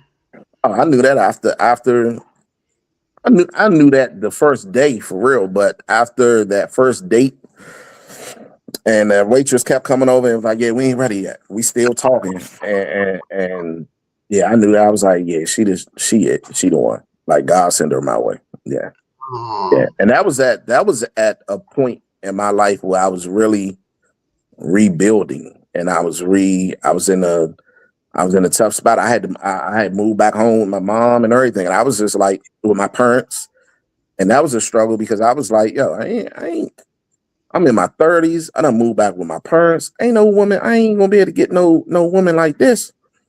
And lo and behold, it happened. She was there. It happened. Yeah. So when you said the process of rebuilding, and you mentioned about, you felt like you weren't in the capacity to be in a sustainable relationship. So can you kind of give us like what was her role? Like how was she a part of your rebuilding process? What was her role, and what part did she play in your process of rebuilding? Oh, she was the push.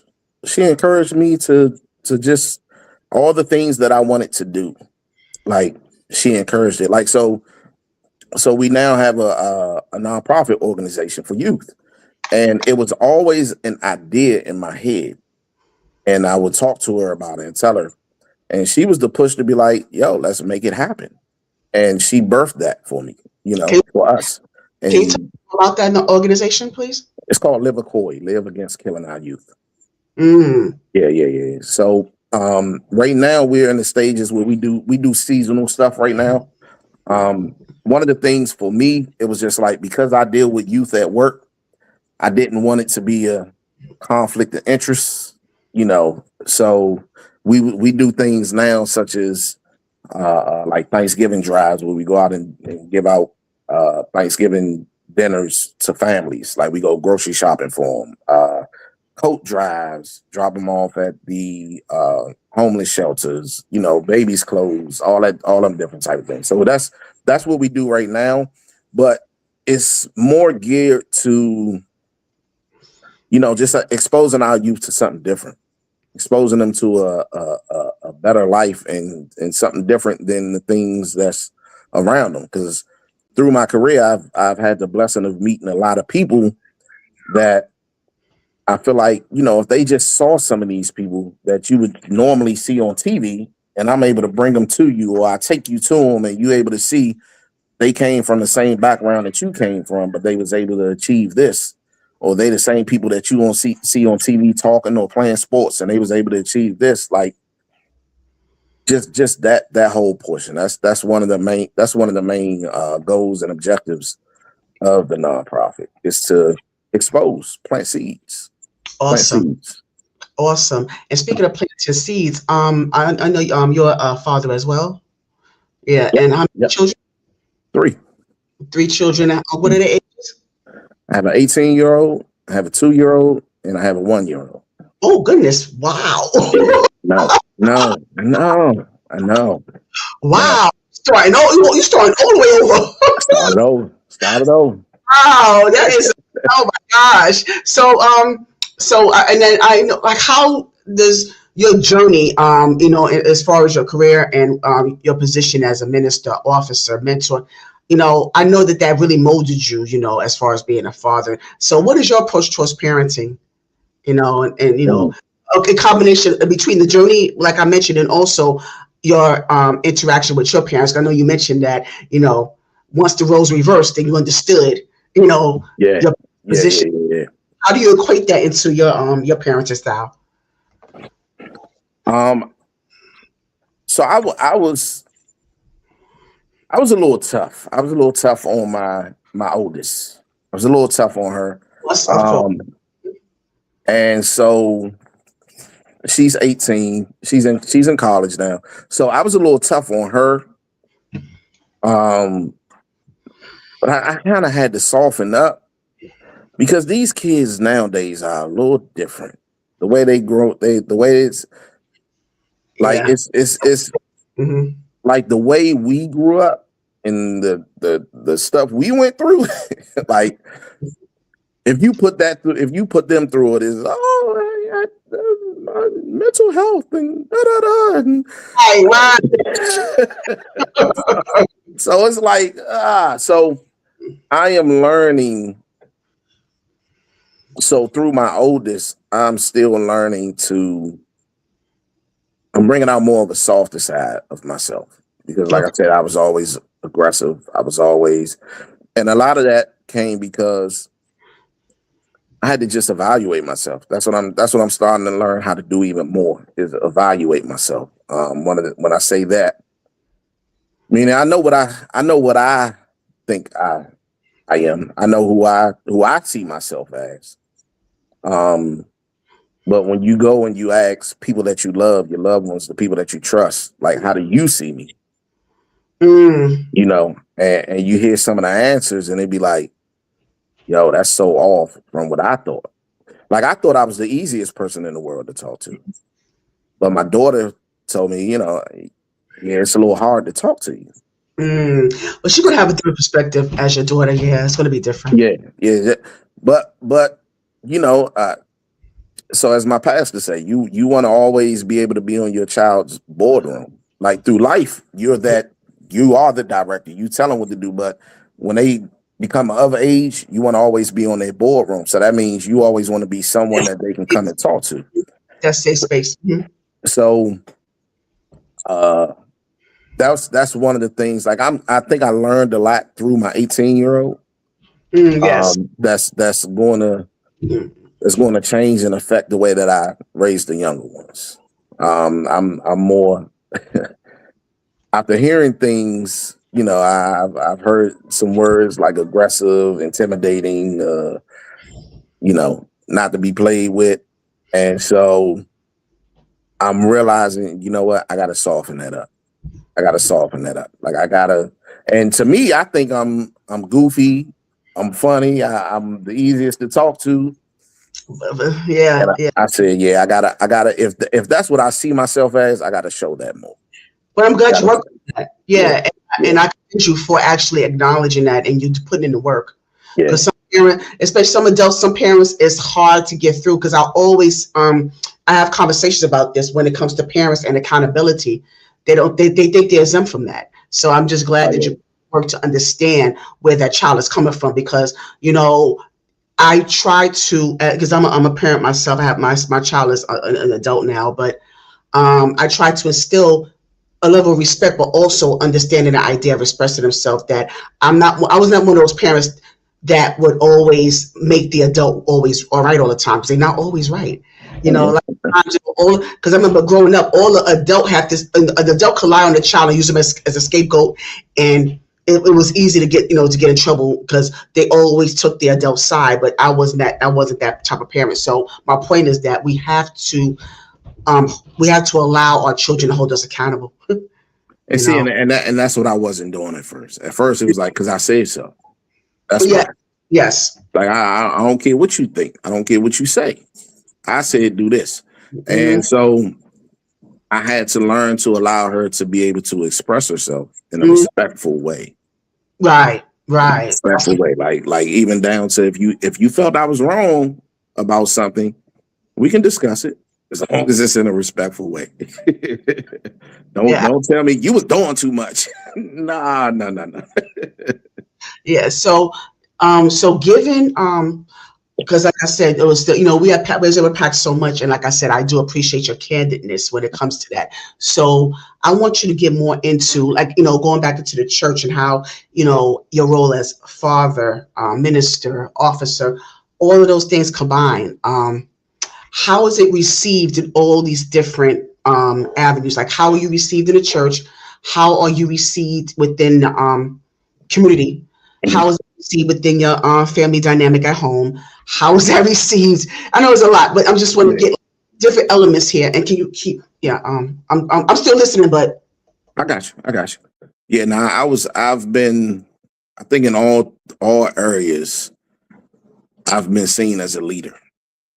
And even when I don't want that title, or even when I don't want to go down that road, that's what it always ends up boiling down to, and ends up happening. I'm seen as a leader in all areas. In church, I lead different ministries. I lead, the morning huddles sometimes. As a police officer, I lead my groups in mentorship. As a father, I'm a leader at home. Like I lead my family. What was the other one? You said, yeah, but that's I think I'm seen as a leader, and I mean I'm a good guy. I think people see me as a good guy. People see as even though I can come across as aggressive sometimes. They see me as a good guy. They see my heart. Like I'm fair. I'm fair. Yeah, you covered everything. Yeah, I think you covered everything. I know you was asking, what other thing I was saying, but I think you covered everything, and I thank you for that. So with that being said, Jeff, I want to have a little bit of fun with you because remember I told you I was going to. I told you I was going to stage some of this stuff. So there's a couple of things I want to do. I want you to get your preacher voice ready. Because I'm going to have you minister, but it's going to be a bit of a unique type of ministry. So I'm going to revisit that. But for now, I want us to do just a little bit of this or that. All right. This or that. Gotcha. Here they come, yo. Here they come. All right. This or that. So I come up with random stuff, just, and you can't plead the fifth. You can't choose both. It's only one or the other. Okay. Okay. All right. Don't, it's not going to be too bad. All right. So, all right. So, Dietrich Haddon or Byron Cage? Dietrich Haddon. Okay. Now, I don't know if you listen, but Joel Osteen or TD Jakes. I know that I'm being messy right now, but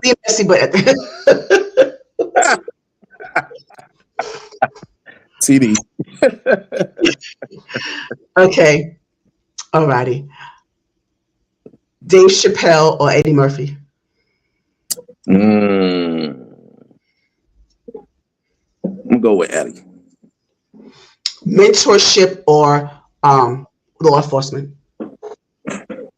Oh, mentorship. Okay, I figured you say that. Yeah, okay. Here go. Sardines or pork and beans? Pork and beans. Pork and beans. I was sitting on that one. I want no parts of sardines, and pork. No parts of them sardines. Home ownership or renting? Oh, ownership. Okay, and I'm gonna go back a little bit. Let's go back a little bit, because I know so as far as music goes, just take a little bit back. Okay. Oh God, I'm gonna get you on this one. Okay. De La Soul or Far Side? De La Soul. Wait, did you see the NPR? I didn't. I need to check it out. You better go ahead, DC. You better do that. See? I need to check it out. Yeah, check it out. Yeah, get it. All right. And so, Joe or Eric Benet? Eric Benet. Okay. And so you said that real quick. All right. So, I'm going back to food again. Burgers or hot dogs? Yeah, burgers. Don't want no glizzies. You said you want what? Don't want no glizzies. Hot dogs. I mean, don't want no glizzies. Burgers. That's what you call glizzies. That's what you call it. Oh, I never heard of that term before. Yeah, that's what it's called. They call it glizzies. Vegas or New Orleans? Have you been to? I've never been to New Orleans, so I say New Orleans. I want to go. Yes, go. I'm doing a trip. I don't know if you saw my flyer, but I'm doing a trip in October. Yeah. Okay. Yes. Yeah, you definitely got to go. All right. So let me see, because that's going to be hard because I don't know where you travel to. So I can't. So I'm. No, even if I ain't been there, I'll tell you where I want to go. Yeah, but it's hard because you haven't been there, so you can't choose if you haven't been there. So okay, got you. Yeah, that kind of defeats the purpose. Okay, so I want to make this last one count. So let me Albertina Walker or Shirley Caesar? Shirley. All right. So yeah, you played well. Good job. Right. Yeah, that was, I think that was pretty fun. I wanted to make sure that I made it count. So this next one, since you talk about men, and I always want to try to use this segment as often as I can, especially when I have someone of the faith. So this is what I call preach it how you read it.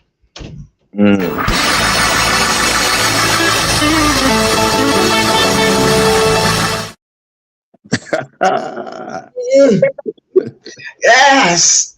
Now I'm going to, put up different things, and you have to give me time to write each one. So, and I want you to minister, or you don't have to do if you don't have to. I mean, you don't have to do, but do it in your own way, your own style, your true authentic self. Okay.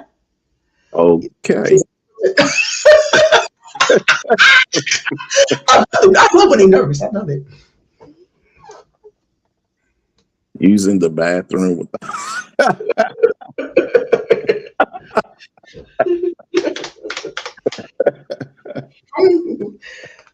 Preach, Pastor. Using the bathroom. Well, let me tell you what's a little dirty. Your hands, if you use the bathroom without washing them. Mm-hmm. See, that's how we get all types of bacteria. You go out and you're shaking people's hands. Right. You're infesting people. That's what you're doing. That's just nasty. Don't do that. All right? Yeah, don't wash them hands. Use the soap. Right. The soap is the oil. Mm-hmm. Okay.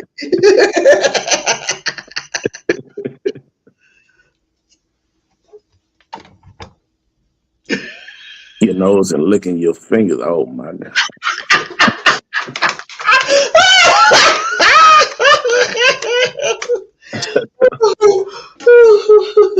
We're gonna just call you Booger. Because we saw you over there, you digged up your nose and you put it in your mouth. Yeah. Oh my God. Just nasty. That's nasty. That I'm gonna call you Booger from now on. All right, Deacon Booger. Deacon Booger, don't do that no more, Deacon. I'm gonna have to kick you up off the Deacon board now. Remember that song? Hey Mom, what's for dinner? Pick up your nose and pick a winner. Late great Biz Marquis. You remember that one? I don't remember. That's crazy. I like Biz Marquis. Oh wow. Yeah, you gotta look that up. Look it up on your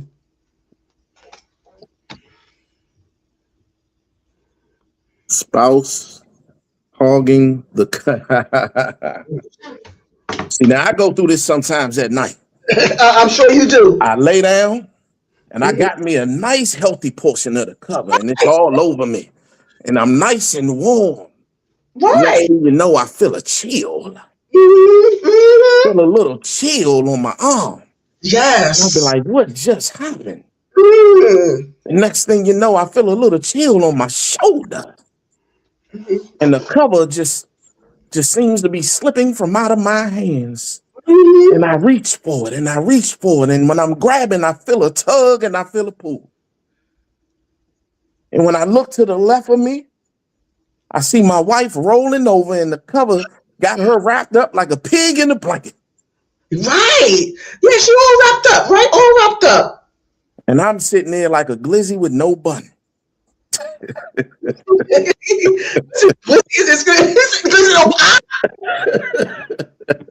Just naked, nothing. Glizzy with no bun. All right, so this is last one right here. Let me see how you're gonna work this one. Kids throwing valuables in the toilet just for fun. I tell you about this young boy that I know. We call him Baby J. See what Baby J will do here. He'll find something on the ground. He'll pick it up. And, he'll go walk away and you think he just going to play with the toy. You think it's just innocent. You might be scrolling on your phone. Next thing you know, he's a little missing. Swish, swish. So you get up, you go, Baby J. And you hear a little splash, splash, splash. And you're like, I know that's not him in the bathroom. And you hear some more splash, splash, splash. Right. And then you go to the bathroom and you open the door.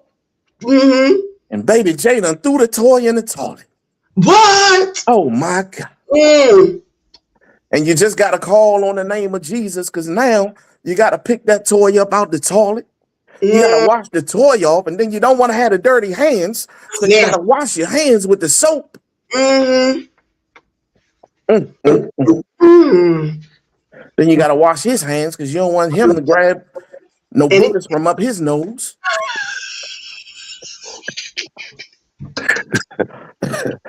Then you got to dry them off because if you put them in the bed with my wife, she going to take the covers. Right. I mean, it's just the whole thing over here. It's a whole lot on you, huh? It's a whole lot on you, Pastor. So just pray for us. Pray for us, church family. I'll just pray for us. There's a whole lot going on over here. Pray his strength, Lord. Pray his strength, Lord. All right.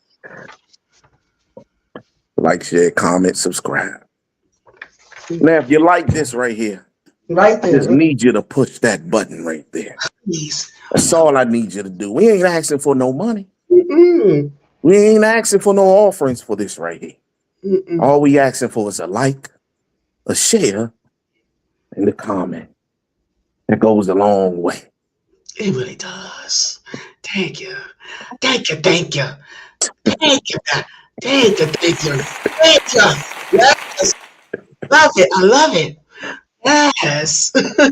Yeah, yes, you played that. You played that. You killed it. You killed it, Mom. Yes, I love it. Yeah, so these are the final two questions that I love to ask before we wrap up, Jeff. And I want to thank you so much for your time here tonight. No problem. No problem. And so one question I want to ask you, and I enjoy the answers I receive. If you had the opportunity to have five people at the senior table, dead or alive, who would they be and why? And I need the why for each person, dead or alive. 5 people at your table, dead or alive.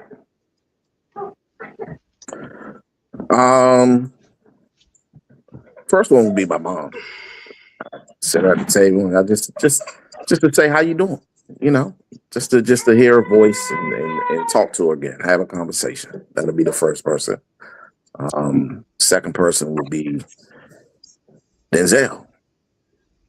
And I say that because I would just want to pick his brain.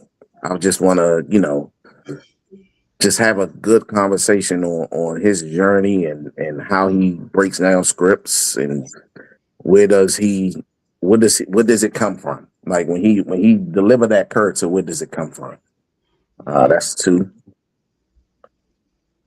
He's not a person, but I would say God, because I want Like, give me wisdom, give me knowledge, give me the insight on my life. Like, where is this going? Like, with this path that you have me on, I want to know, where is it going? Tell me, where is it going?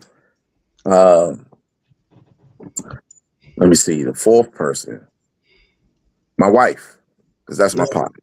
That's my partner. So she with me everywhere I go. That's my partner. So that's number 4. Number 5. Who's the fifth person? Fifth person. Well, I'm gonna say all my kids. So we gonna go over. I can't put all 3 of them at the table. Sorry, no. The fifth person.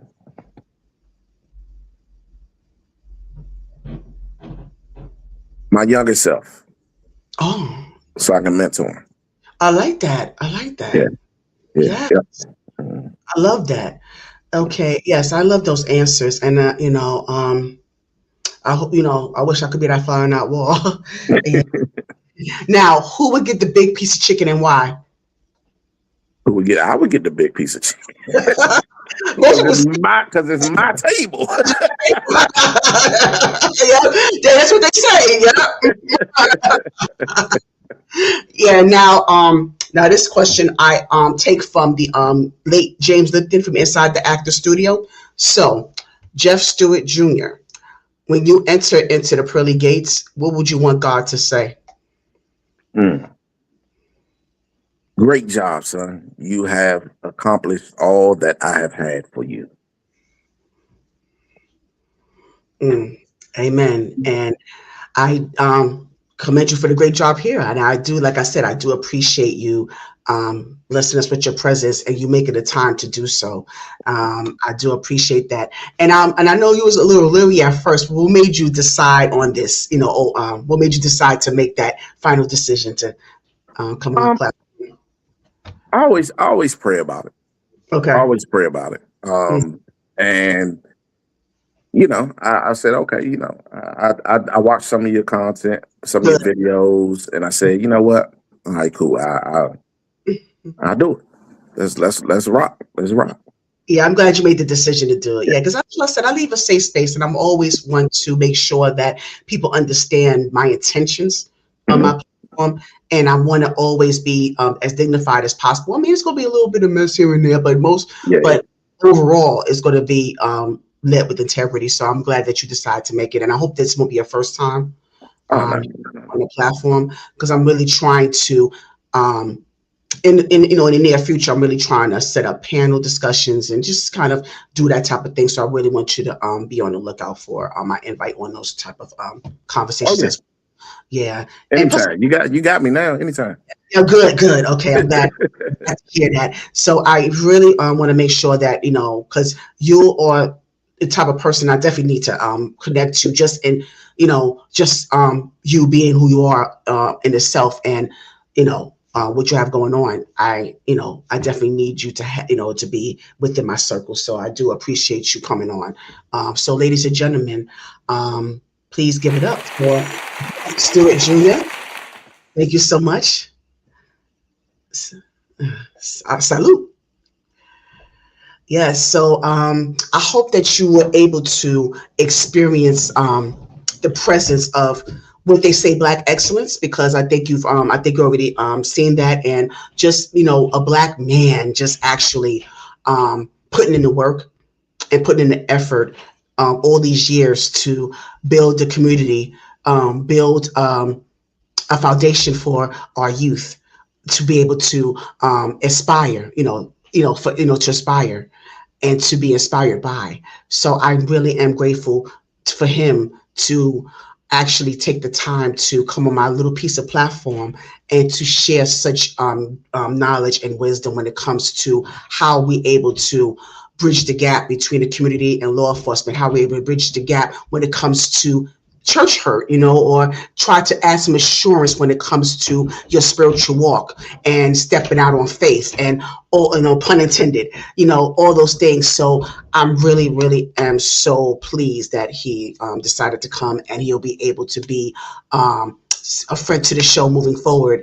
And so I just want you to just be mindful of when you are being discouraged, or when you just are so disheartened about what's going on in the world today, and you're so disheartened and you're so discouraged, just please just look at these type of interviews and these type of interactions of people that been through, and are continuing to remain steadfast in their journey. And hopefully that will add a little bit more motivation, and allow that to order your steps. So I hope that, you're able to receive something from this tonight. Please make sure that you check out my interview that's coming up this coming Saturday with Theo E.J. Wilson. He's a TED Talk speaker, motivational speaker, poet, all the things. So I hope that you're able to make that live as well. So in the meantime,